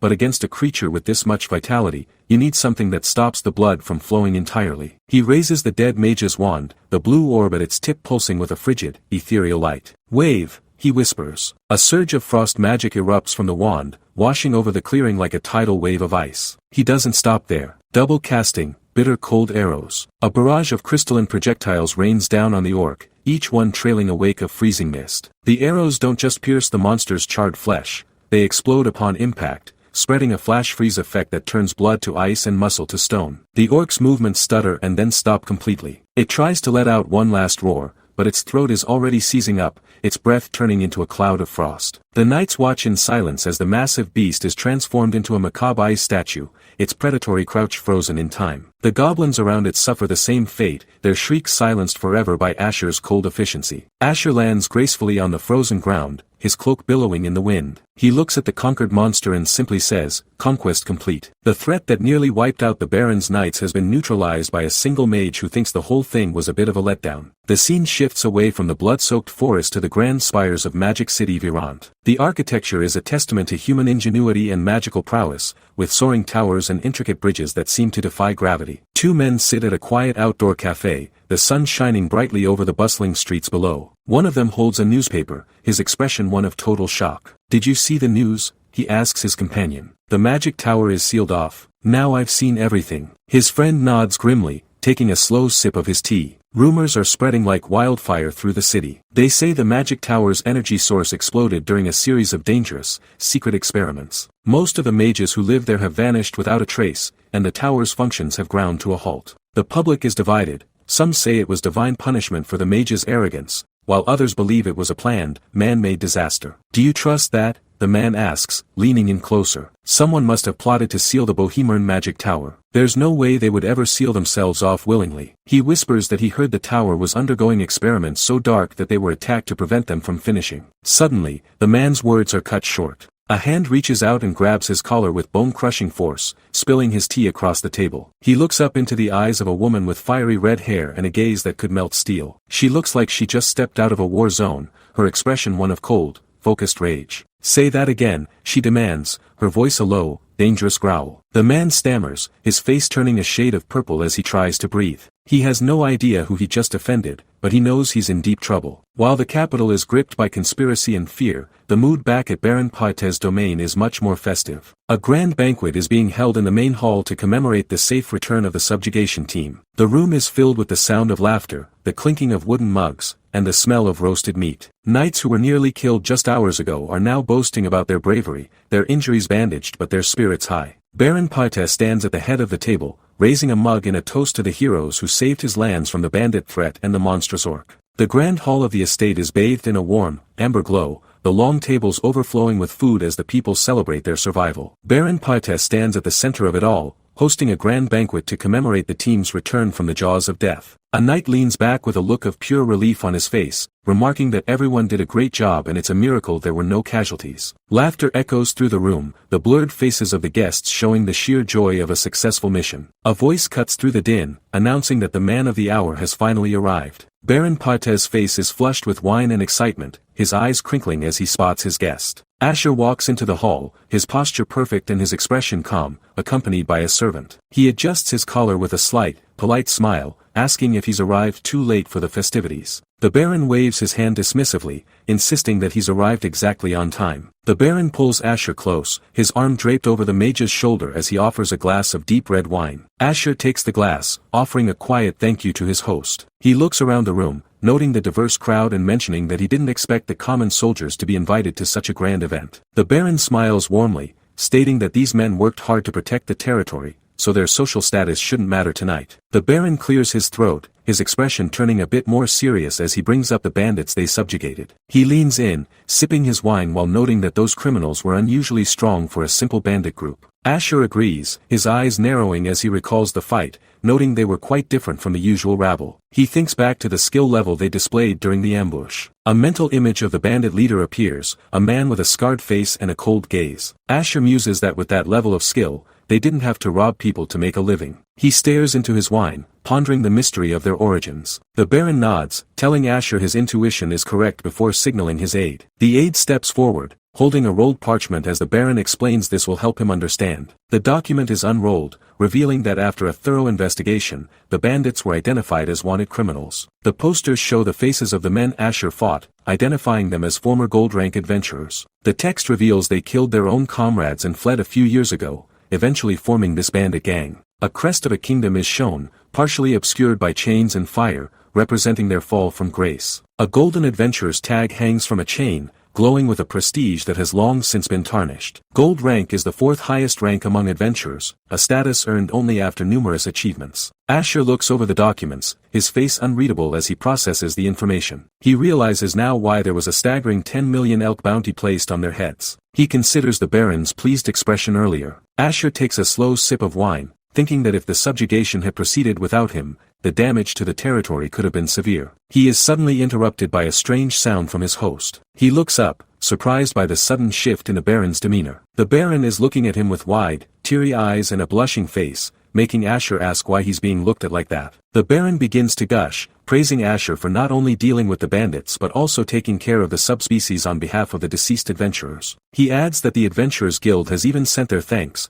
calling Asher a benefactor for this territory. The Baron's aide tries to pull him back, pleading for his lord to maintain his composure as the Baron continues to cheer. Asher gives a strained smile, muttering that it's nothing special while thinking the Baron has clearly had too much to drink. The Baron coughs, trying to compose himself after getting carried away. He stands tall again, wine glass in hand, and shouts for everyone's attention. He thanks Asher again, noting that because of him, they were able to rescue the villagers taken by the bandits. He adds that they were also able to give proper funerals to the victims. The knights stand in the background, their hands over their hearts in a gesture of respect. The Baron raises his glass high, calling for a toast to Asher, the mage who saved Paitez's territory. The entire hall erupts, everyone raising their glasses in unison. Commoners and soldiers alike lift their wooden mugs, the foam spilling over the sides. A massive shout echoes through the hall, to Sir Asher. Glasses and mugs clink together in a chaotic, joyful celebration. Asher watches the scene, noting that this banquet is quite different from the cold atmosphere in the magic tower. He sees a knight slumped over the table,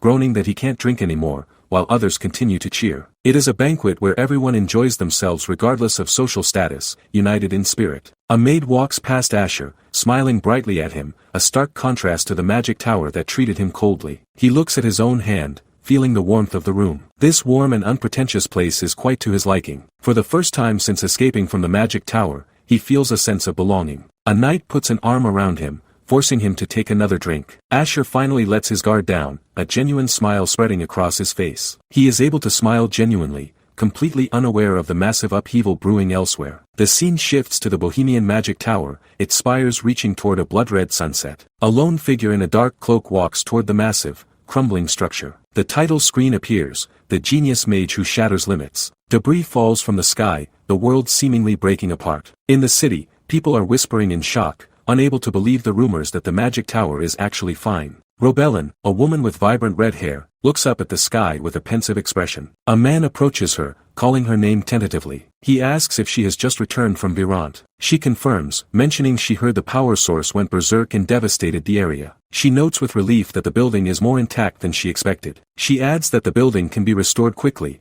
but her mind is clearly elsewhere. She turns to the man, asking where Verdun is. The man flinches, his expression darkening as he struggles to find the words. He looks away, his silence speaking volumes. He points toward a large board in the center of the square. A crowd has gathered around a massive list titled, List of Missing Persons. Robellin stares at the board, her eyes wide with mounting dread. Her face is pale, her red eyes trembling as she scans the names. The list is long, filled with the names of mages who vanished in the disaster. She whispers to herself that it can't be true. She refuses to believe what her eyes are telling her. Her vision blurs as she finds the name she was looking for. She stands frozen before the board, the world around her fading into darkness. The entry reads, Missing Person Number 31, Verdun. On duty assisting in the power room. Presumably exposed to the mana from the power source. Body unconfirmed. A portrait of a young man with brown hair and kind eyes is shown, Asher's former identity. Robellin stares at the image, her heart breaking. She remembers him telling her he was going to study abroad in the magic city of Virant, a privilege given only to outstanding talents from the magic tower. She recalls the smiles and the congratulations they shared before he left. She remembers him promising that he would be there for her. The memory of his face haunts her, a ghost of a life that was stolen away. The image of the tower's destruction flashes in her mind. She sees him reaching out to her, his body dissolving into shadows and light. She cries out in her mind, asking if she can never meet Verdun again. She covers her face with her hands, her body shaking with silent sobs. A low, pained groan escapes her lips. She can't accept that they had to part with Verdun like this. Her grief turns into a terrifying, burning rage, her mana flaring up around her. The ground beneath her feet begins to crack from the sheer pressure of her power. She thinks of him as a precious friend who was like family to her. A massive explosion of red energy erupts from her position, shattering the stone tiles. She screams in agony and fury, her voice echoing through the square. The energy rises like a pillar of fire, reflecting the hellish landscape of her heart. A calm, firm voice tells her to stop it. A hand reaches out and gently rests on her head, grounding her. The man, Valdek, tells her that taking out her frustrations on others won't change anything. She looks up, her eyes red-rimmed as she whispers his name. Valdek looks down at her with a somber, determined expression. She clutches her hands to her chest, trying to steady her breathing. They stand together in the ruins of the city, the sun setting behind the broken towers. She asks him what exactly happened at the magic tower that day. Valdek sighs, stating that it is as she sees. He places his cloak over her shoulders, explaining that while the high-ranking mages were away for the magic festival, the power source went berserk. He adds that all the mages in the central area, including the duty manager, were annihilated. He continues, saying that not only that, but all the data and research records they've collected so far were erased. The image shows a destroyed village, the houses reduced to splinters and ash. Even the magic circle in the treasure vault was damaged, causing irreparable harm. The most devastating loss was the second circuit from the treasure vault. A complex, glowing artifact is shown, surrounded by swirling purple energy. Valdek's face is shadowed, his eyes glowing with a cold light as he speaks of the immeasurable loss. But he notes that the most regrettable loss of all is the loss of test subject 77. A flashback shows a man chained to a wall in a dark, blood-stained room, his body covered in wounds. Valdek muses that if they at least had its brain intact, they could have recovered the lost records and results. He shifts his tone, saying that at least they can get revenge. He tells Robellin that they've found clues about the culprit who caused the power source to go berserk, even if they escaped. Robellin gasps, her eyes widening in shock. She asks him what he means by that. Valdek turns to her, explaining that there was someone who disappeared without a trace 3 hours before the power source went berserk. He reveals that he's used the power of other magic towers to track down that person's whereabouts and past. He holds up a small object, stating that as a result, he discovered this. He has a sadistic smirk on his face as he holds a dark pendant. The pendant features a skull and a triangular frame with a glowing red eye. Robelin stares at the object in horror, her face pale. She recognizes it, whispering if this is the emblem of Black Hour. The words Black Hour appear in bold, blood-red letters. A vision of hooded figures standing around a giant, glowing eye appears. A skull lies in a pool of blood, representing the group's dark nature. A group that doesn't just research magic in the shadows of the world, but uses it as a means to rule over the world. Valdek admits he doesn't know how they infiltrated the magic tower, but what's certain is that they're involved in this incident. He looks at the pendant in his hand, his grip tightening. He announces his plan to create a Black Hour extermination unit. He says this is to appease the souls of those who died in vain. He looks at Robelin, telling her there's a place reserved for her too. He notes her expression, seeing the fire in her eyes. Robelin crushes a crystal in her hand, the shards drawing blood. She growls that it seems she already has her answer. Her eyes glow with a terrifying intensity, her mana swirling around her like a storm. She stands in the middle of the destruction, a goddess of vengeance. The scene fades into a dark, swirling mist. A voice asks if someone has been waiting long. The scene shifts back to a bright, sunny day in Baron Paet's domain. A few days later, the setting is now the Adventurers Guild in Paet's domain. A guild official is bowing deeply, offering a sincere apology to Sir Asher. Asher sits calmly on a plush sofa, sipping tea as he listens. The official explains that they set the danger level for that orc as high as possible. He adds that they sent gold-rank adventurers, but they never expected this outcome. Asher waves it off, saying it's alright and it was just a coincidence. The official is relieved, thanking Asher for his understanding. He wipes sweat from his brow before presenting the reward certificate for this subjugation. He places the document on the table between them. He explains that they are adding the additional cost based on the danger level to the original subjugation fee. He adds that there is also the reward for bringing back the body of the new species of orc. Asher looks over the numbers, noting the total is 24 million elk. The official nervously adds that only 12 million elk is left after deducting taxes. He explains that it's mandated that non-guild members must pay 50% tax on rewards. He insists that even if they wanted to waive the tax, it's established by imperial law. He warns that if they're not careful, they could be charged with tax evasion or embezzlement. He leans in with a sly smile, saying there's exactly one legal way to avoid this taxation. Asher sighs, correctly guessing that the official wants him to become an adventurer. The official jumps up,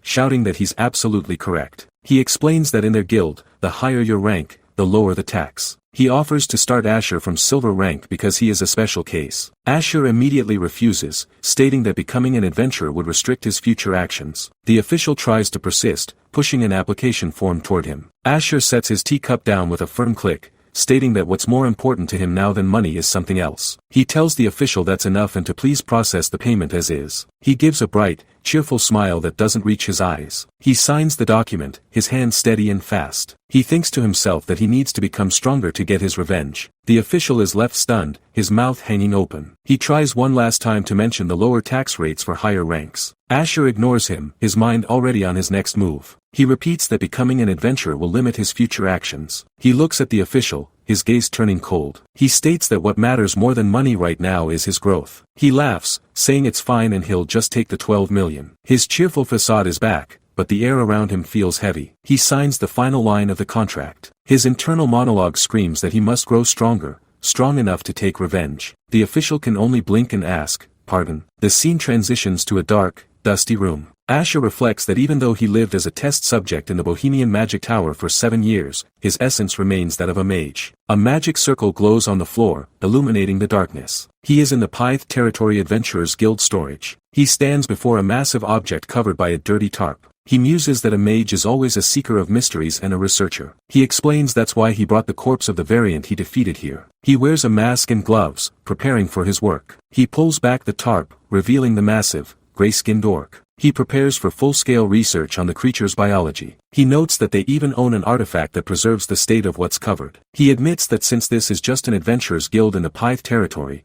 he didn't expect this capability to be anything special. He suddenly recoils, gagging as a foul stench hits him. He pinches his nose, muttering that its condition is far from ideal. Asher stands in the dim, flickering light of the Pyth Territory Adventurers Guild storage room, his face partially obscured by a protective mask and gloves. He pulls back a heavy, dust-caked tarp, revealing the massive, gray-skinned orc variant he defeated days prior. The air is thick with a cloying, metallic scent that makes him recoil, his hand instinctively flying to his nose as he mutters that the condition of the specimen is far from ideal. He crouches low, his blue eyes scanning the creature's hide, noting that while the guild possesses preservation artifacts, they clearly weren't enough to stop the natural decay of such a dense biological mass. Even in death, the orc is an imposing sight, its reddish skin and dull, crimson pupils suggesting a lineage far removed from the standard green-skinned grunts found in the wild. Asher reaches out, his gloved fingers tracing the line of the creature's jaw, noting the unnaturally torn mouth and a physique that dwarfs even the most seasoned orc warriors. He muses to himself that while these features are striking, they don't align with the known evolutionary paths of orc lords or high-level warriors. The intelligence of this creature wasn't exceptional, yet its physical capabilities were off the charts, leading him to a singular, troubling conclusion: this must be classified as a mutation, not a natural evolution. But as he stares into the shadows of the storage room, a sense of unease settles in his gut because concluding it that way still feels fundamentally wrong. He pulls his mask down slightly, his expression hardening as he realizes that even if it is a mutation, there is simply no biological basis to explain its level of regeneration. He thinks back to the battle, remembering how the creature possessed monstrous strength fueled by consumption alone, a trait that defies the standard laws of mana and biology. Suddenly, his eyes lock onto a specific area of the orc's torso, and he whispers a soft, "Ha," as he leans in closer. There, hidden beneath a fold of thick skin, is a mark that shouldn't exist on a creature with high-speed regeneration, a permanent scar. He stares at the jagged line, his mind racing through the implications of such a blemish on a specimen that could restore burned flesh and torn limbs in the blink of an eye. If the orc's power was truly innate, this scar would have vanished long ago, which means the creature only gained its regenerative abilities after receiving this specific wound. He realizes with a jolt of clarity that this isn't just a random injury, it is the unmistakable mark of a surgical incision. He looks at his own hand, imagining the precision required to make such a cut, and the dark reality begins to take shape in his mind. For a demi-human to acquire such overwhelming power post-birth, there is only one logical path, and it isn't natural. He envisions the process of evolution, the slow, arduous climb of a species through combat and survival, and compares it to the bloody, artificial shortcut he sees before him. If nature didn't do this, then the most likely and terrifying conclusion is that someone artificially created this variant. Asher sits back, the weight of the discovery pressing down on him as he realizes that if someone is mass-producing these monsters, the Pyth territory is just the beginning of a much larger nightmare. He sighs, a low, weary sound that echoes in the empty storage room, knowing that this is the absolute worst-case scenario for the world outside the magic tower. The title screen appears, The Genius Mage Who Shatters Limits, as the scene shifts away from the dark laboratory of the dead. A few days later, the morning sun breaks over the Pyth territory, casting long shadows across the cobblestone streets as Asher prepares to depart. He stands at the edge of the estate, his new brown robes catching the light, while a group of knights and servants gather to see him off. One of the soldiers waves enthusiastically, shouting that Asher didn't have to come all this way just to say goodbye, his face beaming with genuine respect. Another knight nods solemnly, adding that it's the least they could do for the man who saved their lives and the entire territory. Asher gives a polite, slightly awkward scratch of his head, admitting that he feels like he's already received far too much from them in return for his services. He looks down at his new gear, specifically the ring of circulation and the beast hide robe he was gifted, which provide minor increases to his mana capacity and recovery speed. The knights insist that he shouldn't feel uncomfortable, as these are the rightful rewards that a mage of his caliber deserves. Asher offers a final, grateful smile, telling them to stay healthy until they meet again before turning to head down the forest path. As he walks away, the Merchant Guild representative calls out one last time, telling Sir Asher to visit a branch of the Conrad Merchant Guild in the next city and mention his name. He promises that Asher won't regret it, his voice fading as the mage disappears into the lush, green canopy of the surrounding woods. The wind rustles through the leaves, a peaceful sound that belies the chaos Asher knows is brewing just beyond the horizon. He eventually reaches a border village situated between the Pyth territory and the Martess barony, a bustling little hub filled with the sounds of daily life. He stops in the town square, pulling out a map and noting that this is the only significant settlement between the city and the barony. He decides that resting here for a night before heading to the city tomorrow would be perfect timing for his travel schedule. However, his peaceful plan is interrupted by a sharp, whispered "damn it" coming from a nearby alleyway. He pauses, his blue eyes shifting toward a group of villagers huddled together, their faces tight with anxiety and frustration. He catches fragments of their conversation, something about things turning out poorly because of them, again. Asher realizes there might be some helpful information hidden in their complaints, and he decides to eavesdrop to find out what's happening in this border region. He leans against a wooden post, subtly casting "whisper of the wind" to amplify the voices of the men nearby. The wind carries their words directly to his ears, and he hears a man grumbling that the goblins are the real problem this time. The villager rants about how the creatures took all their livestock, and now they're being forced to pay a fortune to hire adventurers to deal with them. Another man chimes in, his voice thick with anger, stating that they told the village chief they could handle it themselves, but he wouldn't listen. He argues that if anyone got hurt, the livestock wouldn't be worth the cost, but the fees the adventurers charge are anything but cheap. The first man sighs, reminding his friend that the village chief said subjugating goblins is a job for professionals, and it should all be over by tomorrow morning. Asher takes a bite of an apple he bought, his expression neutral as he listens to them bicker about the cost of safety. He thinks to himself that to commoners, goblins are usually just pests that start with petty theft. But he knows the dark side of the lore, that when goblins gather in large numbers, they raid villages, steal everything in sight, and eventually start eating people. That is why summoning adventurers the moment they are discovered is the standard, and usually correct, response. He tosses his apple core away, thinking that so far, nothing sounds unusual about this situation. But then, one of the men lowers his voice even further, asking if the rumor about James seeing a monster in the forest is actually true. Asher's interest is piqued, his eyes narrowing as he watches the man look around nervously to ensure no one is listening. The other villager tells him to be quiet, warning that if the adventurers hear about a monster, they'll double their fees instantly. Asher snaps his fingers, casting a silent dispel to clear the magical interference as he focuses entirely on the story of James the Hunter. He learns that a few days ago, James went into the woods to check his usual rabbit traps, a routine task that turned into a nightmare. In a flashback, we see James kneeling in the brush, reaching for a trapped rabbit, when a horrific, high-pitched squeal echoes through the trees. He turned around, expecting to see a predator, but what he found was far worse than a wolf or a bear. There, standing over the carcass of a wild boar, was a goblin with a torn mouth larger than an orc, devouring the animal in massive, bloody gulps. The image of the creature's distorted face flashes in Asher's mind, and he realizes the description is a perfect match for the orc variant he just studied. He mutters that this is unexpected information, his hand moving to his chin as he processes the coincidence. A large goblin with a torn mouth isn't just a random mutation, it's a pattern that is hard to dismiss as mere chance. While Asher ponders the connection, the scene shifts deep into the forest where a group of silver rank adventurers is already on the hunt. A goblin's head snaps back as an arrow pierces its skull,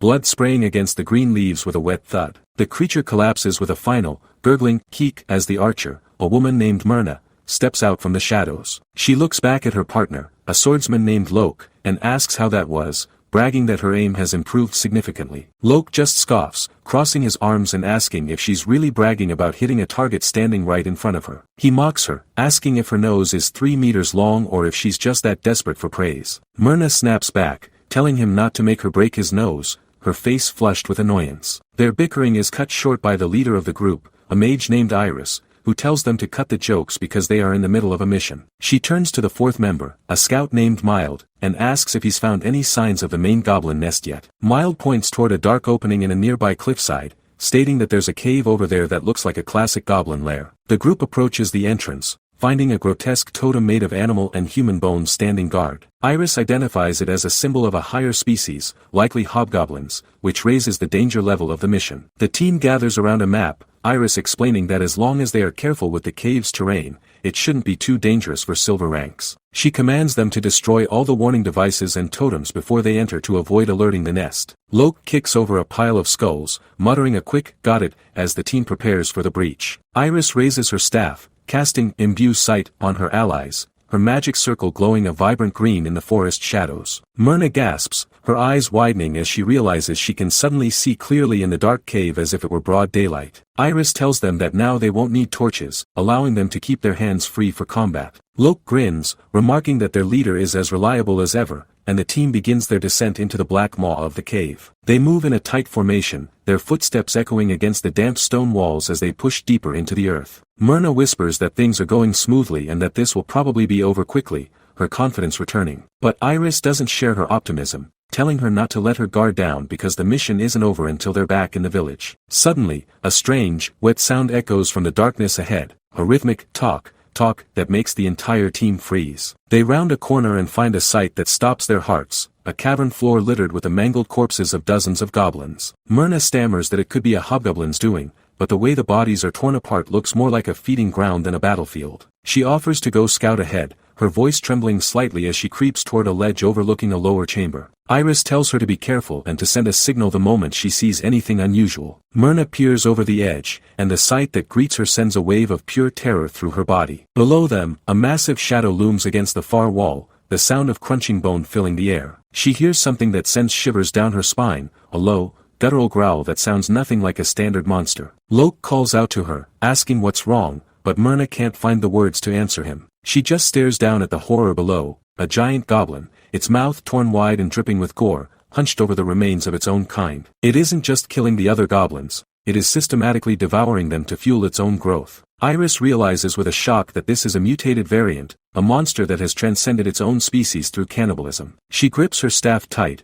her knuckles turning white as she realizes they are no longer the hunters. She barks out a desperate plan, telling Myrna to take out the creature's right eye while Mild and Locke stall for time. The silver rank adventurers draw their weapons, their faces pale with sweat as they prepare to face a nightmare they were never trained to, never supposed to find in this cave. The silence is heavy, broken only by the distant drip of water and the rhythmic thud of their own hearts. A voice, cold and detached, cuts through the tension, declaring that it is time to finish this once and for all. Myrna doesn't wait for the enemy to make the first move. She leaps into the air, her cloak billowing behind her like the wings of a bird of prey. In mid-flight, she draws her bow, the string groaning under the tension as she notches 3 arrows simultaneously. With a sharp exhale, she releases. The arrows whistle through the dark, trailing faint streaks of light before burying themselves deep into the skull of a lurking goblin. The creature barely has time to register the pain, letting out a final, gurgling, keek, as its head snaps back. Blood sprays against the rough stone walls in a wet arc, and the goblin collapses into a heap of green limbs, dead before it hits the ground. But the victory is fleeting. Locke's eyes widen as a massive, distorted shadow looms over them from the ceiling. He roars at Mild to get his shield up, the urgency in his voice echoing like a thunderclap. They charge forward, steel clashing against the darkness as a silhouette far larger than any normal goblin lunges from the shadows. A brilliant flash of blue light follows as Locke's blade carves through the air, slicing deep into the monster's hide. A horrific, guttural scream of "gah" rips through the chamber, a sound so filled with agony and malice that it sends shivers down the party's spines. This is no ordinary monster, it is something far more twisted. Locke grins, his face slick with sweat, believing he's landed a decisive blow. However, the tension in the room only spikes as a massive, gray-skinned hand with yellowed, razor-sharp claws descends from above. It moves with a speed that defies its bulk, aiming to crush the swordsman where he stands. Before the party can be obliterated, Iris steps forward, her face set in a mask of grim determination. She closes her eyes, her mana flaring into existence as intricate green geometric circles manifest around her. She chants the words, "Mana burst," and a torrential wave of emerald energy erupts from her staff, slamming into the creature with the force of a collapsing mountain. The monster is sent reeling, its body scorched and smoking from the magical discharge. It howls in a series of high-pitched "kya" and "ga" sounds that grate against the ears like metal on bone. In a fit of primal, unhinged rage, the beast reaches down and snatches a smaller, living goblin by the leg. With terrifying, explosive strength, it hurls its own kin at the adventurers like a living projectile. Locke and Mild can only stare in stunned silence as the green blur whistles past them, realizing with a jolt of horror that this creature has no concept of loyalty or kinship. It sees everything, even its own kind, as a tool for survival. The thrown goblin is merely a distraction for the monster's true gambit. It lunges through the dust and smoke, targeting Iris, the party's magical core. Just as the beast's claws are inches from her throat, a streak of pure, blinding blue light, an hair rail spell, pierces the air from a dark corner of the cave. It strikes with surgical precision, the impact tearing through the monster's shoulder and sending a spray of dark blood across the rocks. Iris collapses to her knees, her breath coming in ragged gasps as she stares at the spot where she nearly met her end, her mind racing to identify their mysterious savior. Myrna and the others don't waste the opening provided by the intervention. A volley of arrows and a follow-up strike from Locke pin the mutated beast to the floor. It thrashes violently, its claws scraping uselessly against the stone, before letting out one last shuddering breath and going still. The team rushes to Iris's side, their voices overlapping in a frantic chorus, asking if she's been hurt. She looks up, a single bead of sweat rolling down her pale cheek, and whispers that she's fine. Yet, her eyes remain fixed on the shadows behind them, searching for the source of that impossible blue light that saved her life. As the party gathers their breath and begins to inspect the carcass, they discuss the strange turn of events. That goblin projectile clearly changed its trajectory mid-air, as if nudged by an invisible, guiding hand. They wonder aloud what could have caused such a phenomenon, but with the immediate threat gone, they decide to head back to the village to claim their hard-earned reward. Hidden behind a massive stone pillar, Asher stands cloaked in a perfect invisibility spell. He watches them depart with a neutral expression, his blue eyes reflecting the fading glow of his mana. He's glad his intervention kept them alive, but he has no intention of exposing his presence to a group of silver ranks. Asher turns his analytical gaze toward the fallen monster, his mind already cataloging its features. He notes that every test subject he's encountered since his escape from the magic tower shares a singular, disturbing trait, a mouth torn wide into a permanent, jagged grin, reminiscent of a jester's mask. He started referring to these creatures informally as jesters. This goblin, however, was a deviation from the pattern. It lacked the overwhelming physical power of the orc variant he fought previously and showed no signs of being able to regenerate by cannibalizing its own kind. To Asher, this wasn't a successful evolution, it was a failed experiment, a prototype discarded in the dark. He looks back at the retreating party, his gaze lingering on Iris. He notes that she possesses quick judgment and is unusually sensitive to mana. It wasn't a mere coincidence that she sensed his presence outside the cave earlier. He sighs, a low sound that doesn't travel far, realizing there's no harvest of information or materials to be found here, only more troubling questions about the scope of these experiments. But before he can make his own exit, the sound of slow, deliberate footsteps echoes from the deeper, unexplored tunnels. A new presence is approaching, and the very air in the cave begins to turn cold and suffocating. A man dressed in sleek, black combat gear, his face partially obscured by the shadows of his hood,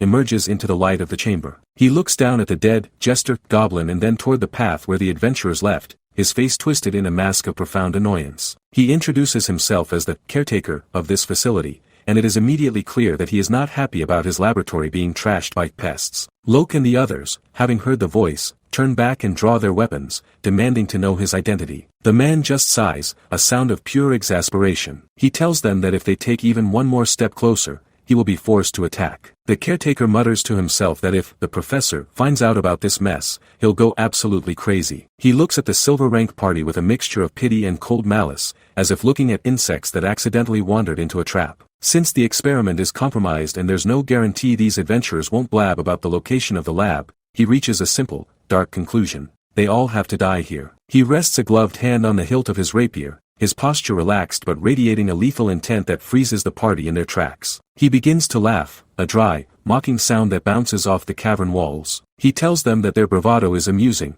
but ultimately useless against someone of his standing. Iris, trying to find a way out of a fight they clearly aren't prepared for, tries to negotiate. She suggests that if they promise to keep the secret of this place, there's no need for further bloodshed. The caretaker just scoffs at the notion. He asks what possible guarantee he has that they would keep their word once they were safe. To be honest, he adds with a sadistic glint in his eyes, he just really wants to hear them scream before he finishes them off. The man draws his blade in one fluid motion, the polished steel of the rapier reflecting the dim magical light of the cave. He steps forward, his movements graceful and predatory, as he asks with chilling calm, so then, who wants to die first? The pressure of his mana is overwhelming, a physical weight that pins the adventurers in place. Locke's hand trembles on his sword hilt, and Iris feels the cold, numbing grip of despair. The caretaker prepares to lunge, his eyes locked on his first target, ready to end their lives in a single, swift stroke. Wait a second, a voice rings out, coming from directly behind the caretaker. The man freezes mid-stride, his eyes widening in genuine, unadulterated shock. He spins around, his rapier held low, demanding to know who dared to speak. The air in the cave suddenly shifts violently, the temperature dropping as a massive, suffocating aura of mana begins to swirl around a single point in the shadows. Asher steps forward, his invisibility fading like mist in the sun, looking completely unimpressed by the caretaker's posturing. Asher mocks the man, pointing out that he's the one spewing nonsense and trying to act tough in front of people who can barely fight back. The caretaker's face contorts with a mixture of rage and confusion as he realizes he's been snuck up on by someone he didn't even sense. He tries to regain his composure, but Asher doesn't give him the opening. The protagonist raises a hand, and the ground beneath them begins to crack and groan under the sheer,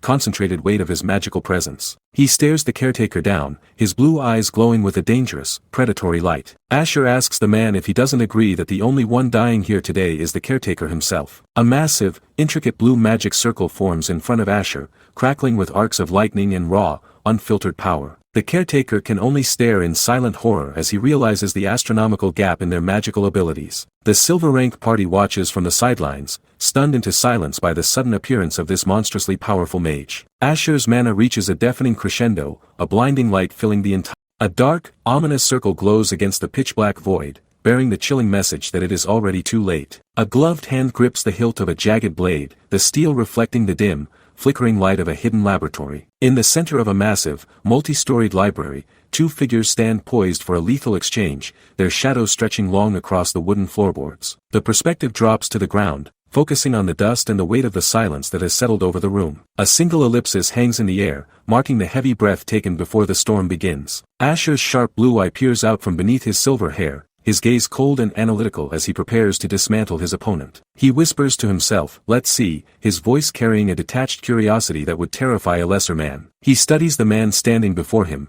noting the powerful physique and the disciplined combat stance that screams professional killer. Asher realizes that this man is the very same assassin who had the audacity to ambush him earlier in the shadows. If this man is the vanguard, Asher's mind immediately races to identify the mastermind lurking in the darkness behind him. A flash of red light cuts through the gloom, revealing the distorted, horrific faces of monsters hidden in the periphery. These creatures are twisted abominations, their mouths sewn into jagged, permanent grins that mimic a jester's mask. Another monster looms in the background, its eyes glowing with a feral, unnatural hunger that defies the laws of nature. The name, the Professor, hangs in the air like a curse, a title that carries the weight of countless forbidden experiments. The caretaker, a man with gray hair and round glasses, grits his teeth in a mixture of rage and genuine fear. He stares at Asher, his face contorting as he realizes the sheer scale of the threat standing in his library. He asks with a trembling voice if Asher is the one they call the Crazy Mage, a title earned through blood and impossible feats. The caretaker's sweat beads on his forehead, his composure crumbling as he realizes the Magic Tower's intel was catastrophically wrong. He mutters that the Ark really sent a strange one this time,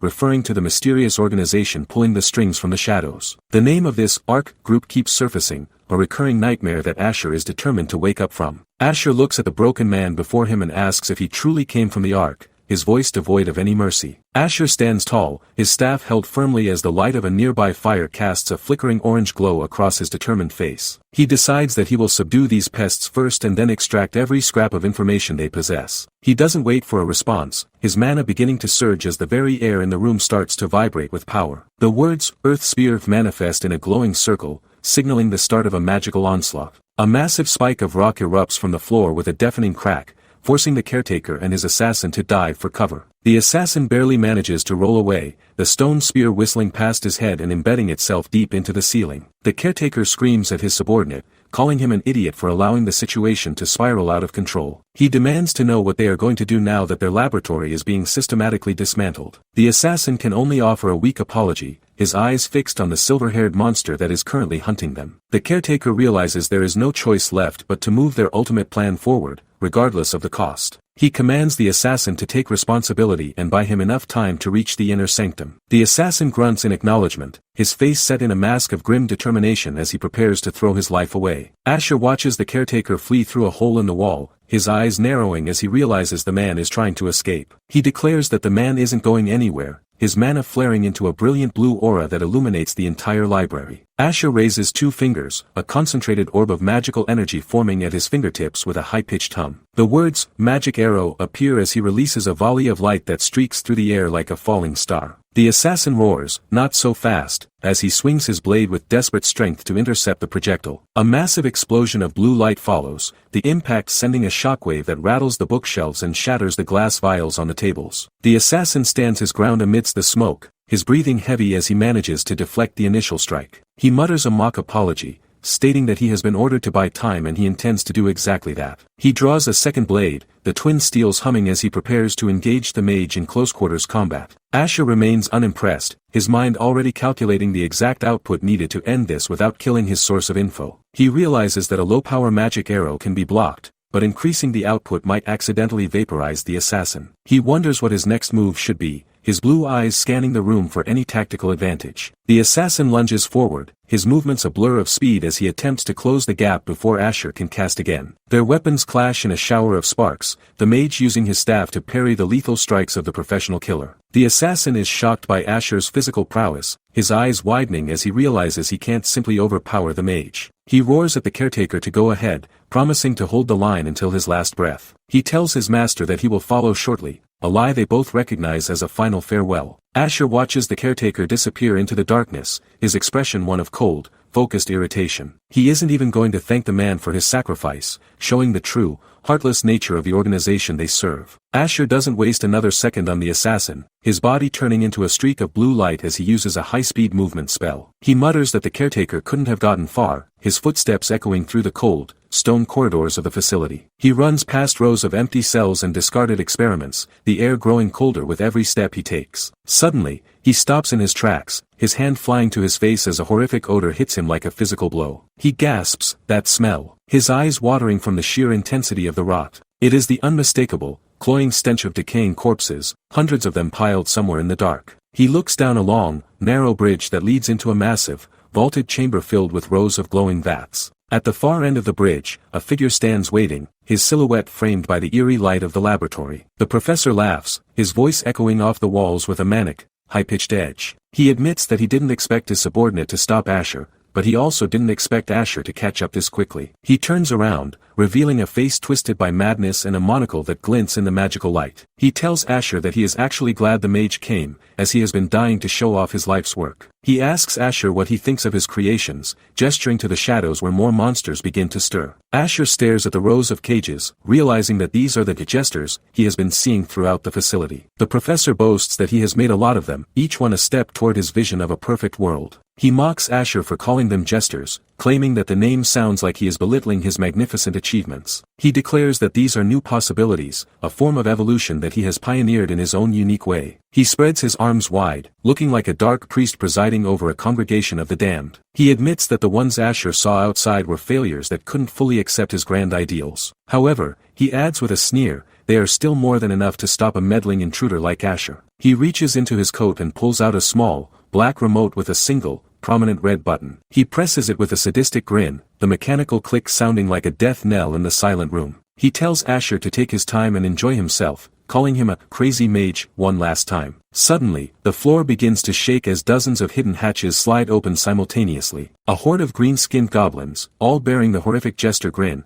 erupts from the darkness and swarms toward Asher. Asher looks at the sea of monsters and sighs, realizing that taking them down one by one would take all night. He plants his staff firmly into the ground, a massive blue magic circle expanding beneath his feet. He prepares to use double casting, a high-level technique that allows a mage to fire two spells at once. The words Thunderstrike and Thunderwave manifest in the air, crackling with arcs of purple and blue electricity. A massive bolt of lightning descends from the ceiling, incinerating the lead goblins in an instant. This is immediately followed by a horizontal wave of electrical energy that sweeps across the room like a scythe. The goblins are sent flying, their bodies charred and smoking as the sheer power of the spell overwhelms them. The professor watches from a safe distance, his eyes wide with genuine horror at the display of raw power. He realizes that to control magic at that level, Asher has to be at least a fourth-tier mage, near the upper limit of human capability. The room is filled with the screams of the dying monsters and the roar of the lingering electrical discharge. Asher walks through the carnage, his cloak billowing in the wind created by his own mana. The professor crawls backward, his glasses cracked and his face pale with the realization that he is facing a monster far greater than any he created. He mutters that his research, the work of decades, cannot be allowed to end like this. He reaches a desperate hand toward a large, glowing console at the back of the room. He screams that it can't happen, his fingers hovering over a final, emergency activation switch. He slams his hand down on the button, a deep, mechanical thrumming beginning to vibrate through the very foundations of the cave. A massive tank behind him,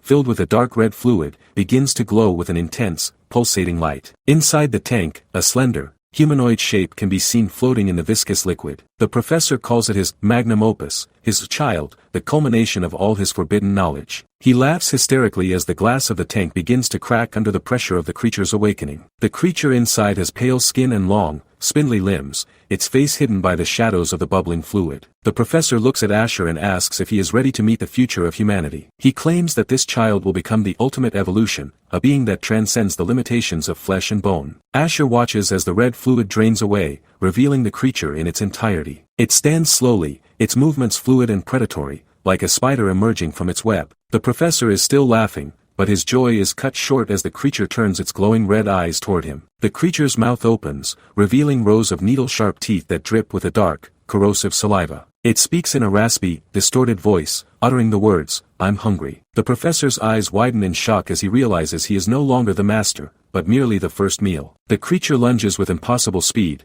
its claws tearing through the professor's chest before he can even scream. Asher watches as the man who claimed to be a god is consumed by his own creation in a matter of seconds. He mutters to himself that he was one step too late to prevent the activation. He realizes that the professor pressed the button just before he could sever the man's wrist with a spell. The creature finishes its meal and turns toward Asher, the blood of its creator dripping from its chin. It repeats its hunger, its voice echoing with a hollow, terrifying resonance. It tells Asher that he looks delicious and that it intends to eat him next. Asher doesn't flinch, his eyes locked on the new threat as he prepares for the fight of his life. He notes that the creature just enhanced its body using pure mana, a feat that usually requires years of specialized training. It is displaying abilities that no artificial creation should possess, moving with a grace that defies its monstrous nature. The creature vanishes from sight, reappearing instantly in Asher's blind spot with a lethal strike. Asher barely manages to conjure a mana shield, the impact of the creature's claws sending ripples across the blue barrier. He realizes that this thing possesses enough skill to launch endless attacks focused solely on his weaknesses. With this level of power and instinct, Asher grudgingly admits that it is truly worth being called a magnum opus. Asher's eyes narrow, his sharp blue gaze fixed on the blur of his opponent. He knows that one slip-up means death, yet he remains eerily calm, his mind already calculating the next 3 moves. As a researcher, he finds the complexity of this artificial evolution fascinating, even as it tries to tear him apart. But curiosity has its limits when your life is on the line. Suddenly, the creature lunges, a streak of white and red against the dark background. The screen erupts in a flash of white light as the perspective shifts, the sound of the battle fading into a heavy silence. A single word hangs in the air, but the scene shifts abruptly to the bright, open sky over a peaceful village. A group of adventurers stands together, their expressions a mix of relief and lingering tension. Iris, the party leader with her distinct blue hair and red cloak, holds a heavy sack of coins. She explains that they've received additional compensation from the village chief. The weight of the bag clinks as she shifts it, a sound that signals the end of their harrowing mission. She mentions that when she threatened to report the omitted information about the mutated goblin, the chief quickly coughed up an extra 1.2 million elk to keep her mouth shut. Asher stands slightly apart from the group, his silver hair catching the sunlight. He looks down at the sack of gold in his own hands, his expression unreadable. He's no longer the battle-worn mage from the cave. He looks like a simple traveler, though the power he hides is anything but simple. He agrees to the terms, noting that their business here is finally finished. Iris looks at him, her eyes wide with a mixture of gratitude and curiosity. She offers him another bag, insisting that he accept it as his fair share. Asher takes it without a word, his gaze drifting toward the horizon. He asks about the city of Martes, his voice calm and detached. Iris confirms that Martes is their next destination and offers to guide him there. The group begins their journey, the village fading into the distance behind them. As they walk, the screen transitions through a series of white panels, representing the passage of time and the long road ahead. Asher's internal monologue reveals that after the incident in the cave, he decided to travel with Iris's party to reach the city. Along the way, Iris was relentless, constantly peppering him with questions about magic. Specifically, she was obsessed with elemental theory, trying to pick the brain of the man who handled a high-level threat with such ease. Asher didn't mind the conversation. In fact, he found her earnestness somewhat refreshing. Before they knew it, the grand walls of Martes appeared on the horizon. The city is massive, a sprawling metropolis of stone towers and bustling streets. Asher looks up at the architecture, thinking to himself that a city of this size must surely have a bank. He needs to secure his funds and establish a new identity in this unfamiliar territory. Iris leads the way, her red cloak fluttering as she navigates the crowded entrance. She tells the rest of her party to head to the Adventurers Guild to file their reports while she takes over the task of showing Asher around. She asks him where he'd like to go first, her tone helpful and eager. Asher doesn't hesitate. He wants to settle his bounty and open a bank account. Iris nods, pointing toward a large, impressive building. She suggests they head to the city hall first, as that's where all official business is handled. As they walk through the streets, the other members of the party watch Asher from a distance. Their faces are etched with a subtle fear. They whisper among themselves, noting that their leader doesn't seem fazed by him at all. They can't forget the man they met in the cave,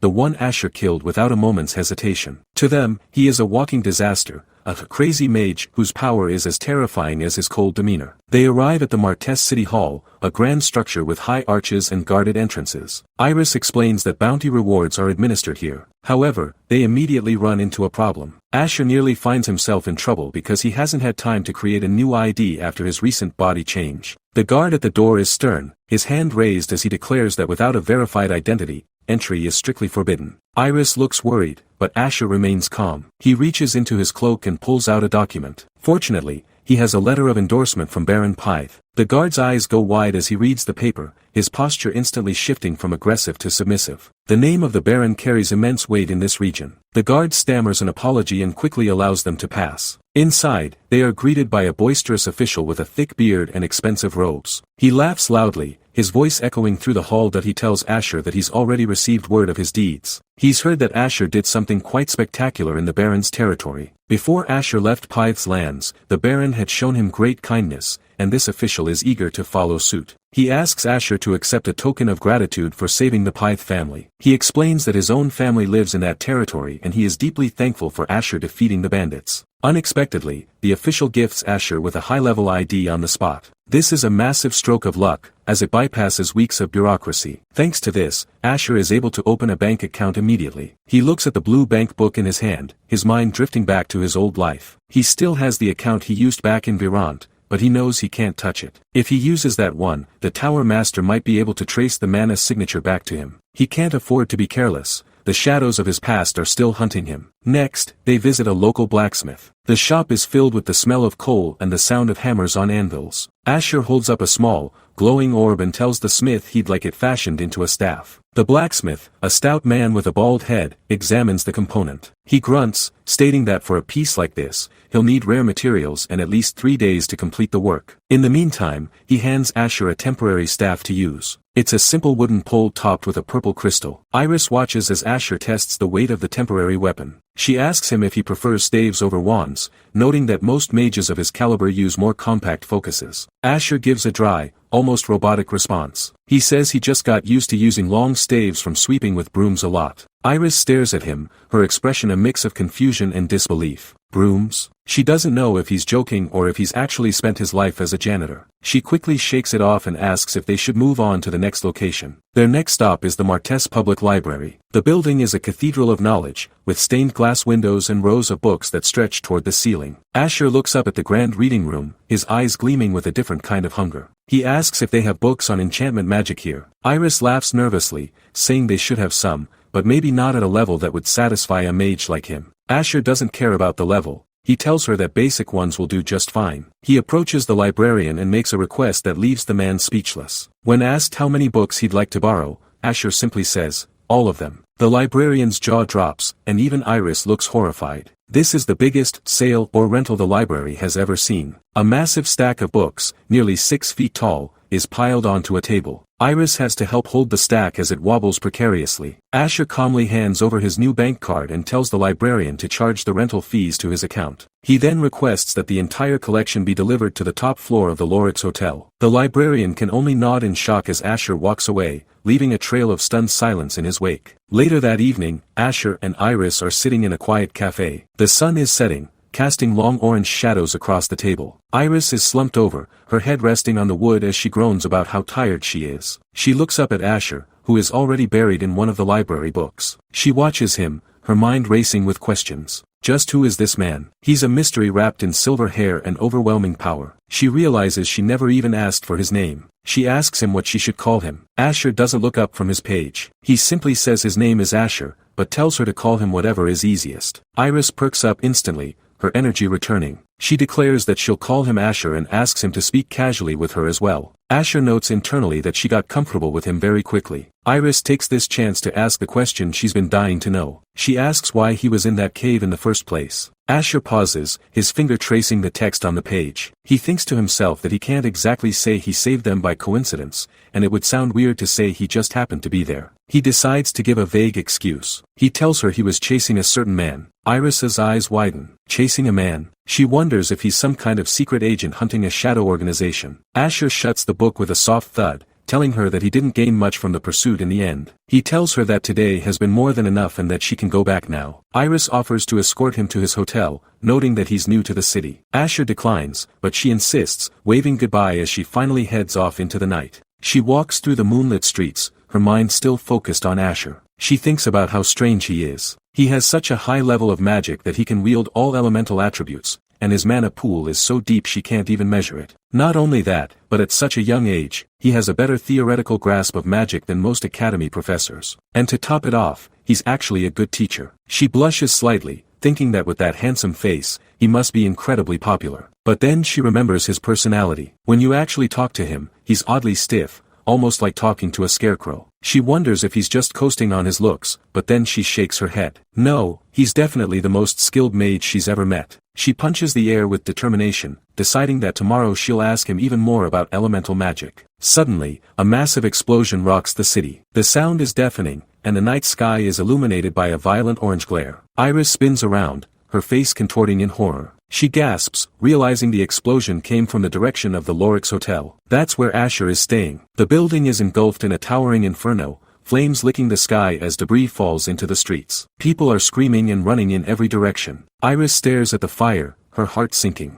But then, she sees something impossible. A human-shaped silhouette is floating in the air, right in the middle of the raging flames. She squints through the smoke and heat, her eyes widening. It's Asher. He stands amidst the fire, his eyes glowing with a brilliant, terrifying blue light. He looks like a god of destruction, completely untouched by the heat. Iris can only whisper his name in shock. The scene shifts to a dark, cluttered laboratory. A man in a hooded cloak stands before a desk where another man is working with vials of purple liquid. The hooded man delivers a grim report. Sergen is dead. The man at the desk freezes, a vial shattering in his hand as the purple fluid splashes across the table. He doesn't turn around, but his voice is low and dangerous. He asks who killed him. The hooded messenger explains that there were traces of offensive magic used inside the cave, meaning Sergen was murdered by an intruder. The man at the desk finally turns, his face twisted in a mask of cold fury. He tells the messenger not to play dumb. In the dim, amber glow of a cluttered laboratory, a man in a long, dark coat stands amidst shelves of alchemical equipment. His posture is rigid as he listens to a report from the shadows. A hooded messenger stands before him, delivering news that chills the air. Sergen is dead. The man at the desk freezes, his fingers tightening around a glass flask filled with a swirling purple liquid. The silence in the room is heavy,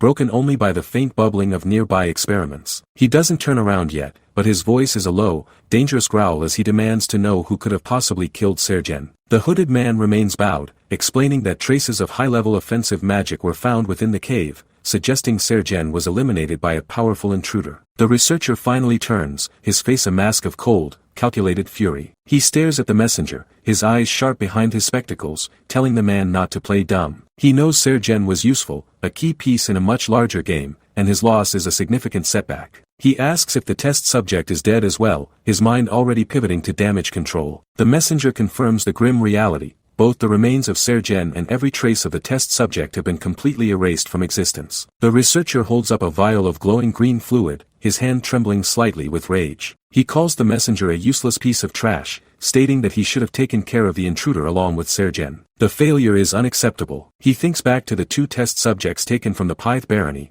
noting how quiet they have become. The scene shifts to a mental image of a massive, green-skinned mutated goblin and a bloodied man, both remnants of his twisted experiments. Now, both are gone, and the work of months has been vaporized in a single night. The experiment was nearly complete, a breakthrough within his grasp. He strokes his chin, his hand covered by a glove designed with a jagged, tooth-like pattern. He wonders if those bastards from the Ark have already caught on to their operations. If the Ark is involved, the situation is far more dire than a simple rogue mage. He points a finger at the messenger, his voice cold and final. He orders the man not to return until the one responsible for this interference has been hunted down and killed. The hooded assassin bows deeply, his voice trembling as he acknowledges the command. He knows the price of failure in this organization. As the assassin turns to leave, his eyes narrow with a lethal determination. He thinks to himself that the researcher is a stubborn old geezer, but he has no choice. He will bring back the head of the perpetrator, no matter what it takes. He adjusts his mask, his gaze fixed on the task ahead,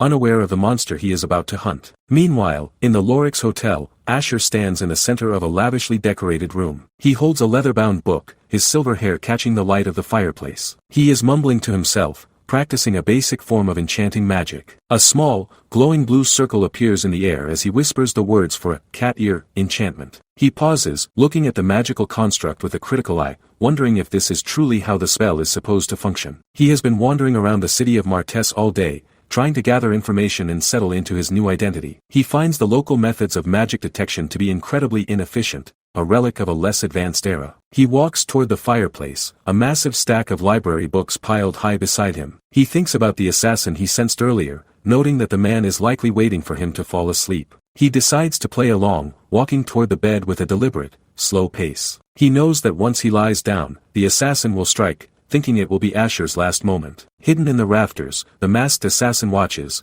confused by the absolute silence of the room. He wonders why it's so quiet, his heart racing as he prepares to lunge. He has been in stealth mode, confident that no mage could detect his presence. Suddenly, Asher's eyes snap open, glowing with a brilliant blue light. Before the assassin can even move, Asher utters the words "Earthbone." The floorboards erupt as jagged pillars of stone shoot upward, targeting the hidden intruder. The assassin's eyes go wide with shock as he is forced out of hiding. He curses under his breath, realizing he has been detected despite his perfect stealth. The room explodes in a flash of light and debris as the title "Limit-Breaking Genius Mage" appears across the screen. Outside the hotel, the night sky is suddenly illuminated by a violent orange glare. A massive explosion rocks the building, sending a shockwave through the streets. People in the crowd below scream in terror, running in every direction as debris falls from the upper floors. A man in a cloak watches the inferno, his face pale with disbelief. He notes that the mage went straight to blasting, showing no hesitation. He wonders why anyone would use such powerful explosion magic in a confined space like a hotel room. He realizes the man he is facing is at least a third-tier mage, a level of power he wasn't prepared for. He decides that a tactical retreat is the only option for now. He spins around, disappearing into the panicked crowd. Asher stands amidst the raging flames on the top floor, his silhouette framed by the fire. He looks down at the street, his eyes glowing with a terrifying intensity. He is frustrated that the assassin managed to evade his initial strike. The man didn't even trigger his magic detection until the last second,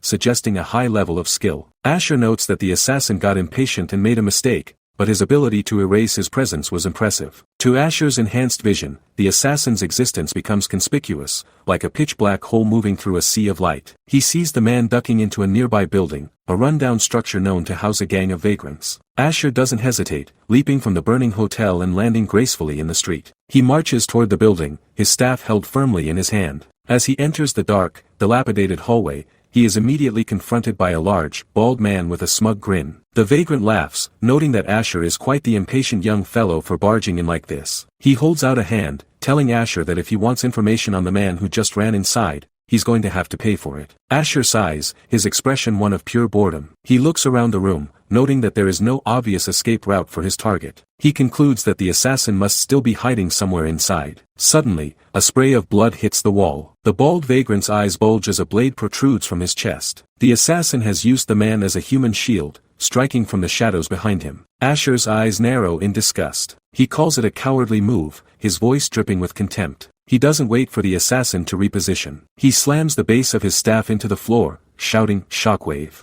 A ripple of blue energy tears through the room, shattering the wooden crates and sending the assassin tumbling backward. The assassin grunts in pain, his mask slipping as he struggles to regain his footing. He thinks to himself that generally, mages can't attack and defend at the same time. He decides to bait Asher into casting a magic barrier, planning to detonate a smoke bomb the moment the shield goes up so he can escape. He lunges forward, his sword raised for a desperate strike. Asher watches him with a cold, analytical gaze. He sees the trap but chooses a different path. Instead of a barrier, he concentrates a massive amount of mana into the very tip of his staff. The purple crystal atop the wood begins to hum with power. He whispers "Earthbone" once more, but this time, the spell is focused. He strikes the assassin mid-air, the impact sounding like a thunderclap. The assassin is sent crashing into the stone wall, coughing up blood. He stares at Asher in pure horror, realizing the truth. Asher isn't just a mage, he is a war mage, a rare class capable of devastating close-quarters combat. The assassin realizes he is completely outmatched. He fumbles for a smoke bomb, smashing it against the floor. A thick cloud of gray smoke fills the room, obscuring everything. Asher coughs, waving his hand to clear the air, but the assassin is gone. He looks down at the pool of blood on the floor, his expression one of mild annoyance. He wonders if the man actually managed to escape or if he's still lurking in the shadows. Suddenly, the sound of heavy boots echoes in the hallway. A squad of city guards bursts into the room, their spears leveled at Asher. The lead guard shouts for him not to move,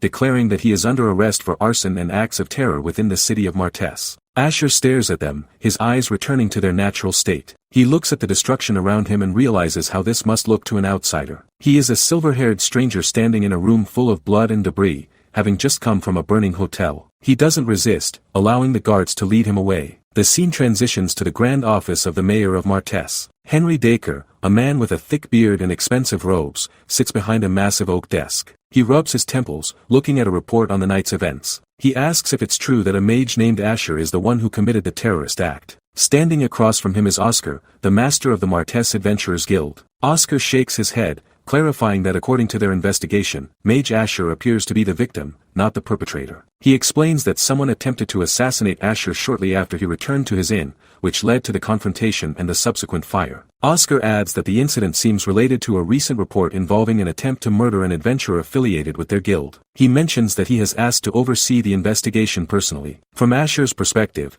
it must be incredibly frustrating to be caught up in such a mess the moment he arrived in the city. The mayor asks about the extent of the damages. Oscar reports that only the top floor of the inn was destroyed, and the only casualty was a wanted criminal from the slums who was found dead at the scene. He shows the mayor a wanted poster of the bald vagrant Asher encountered. The assassin responsible for the chaos is still being tracked, but they have a lead. Oscar mentions that separate from the terror incident, they received a testimony from an adventurer who defended Asher's character. The adventurer claimed to have encountered a mutated goblin and an armed attacker in a cave during a honey-collecting quest, and Asher was the one who saved them. The mayor listens intently, realizing that this crazy mage might be the key to uncovering the dark forces moving within his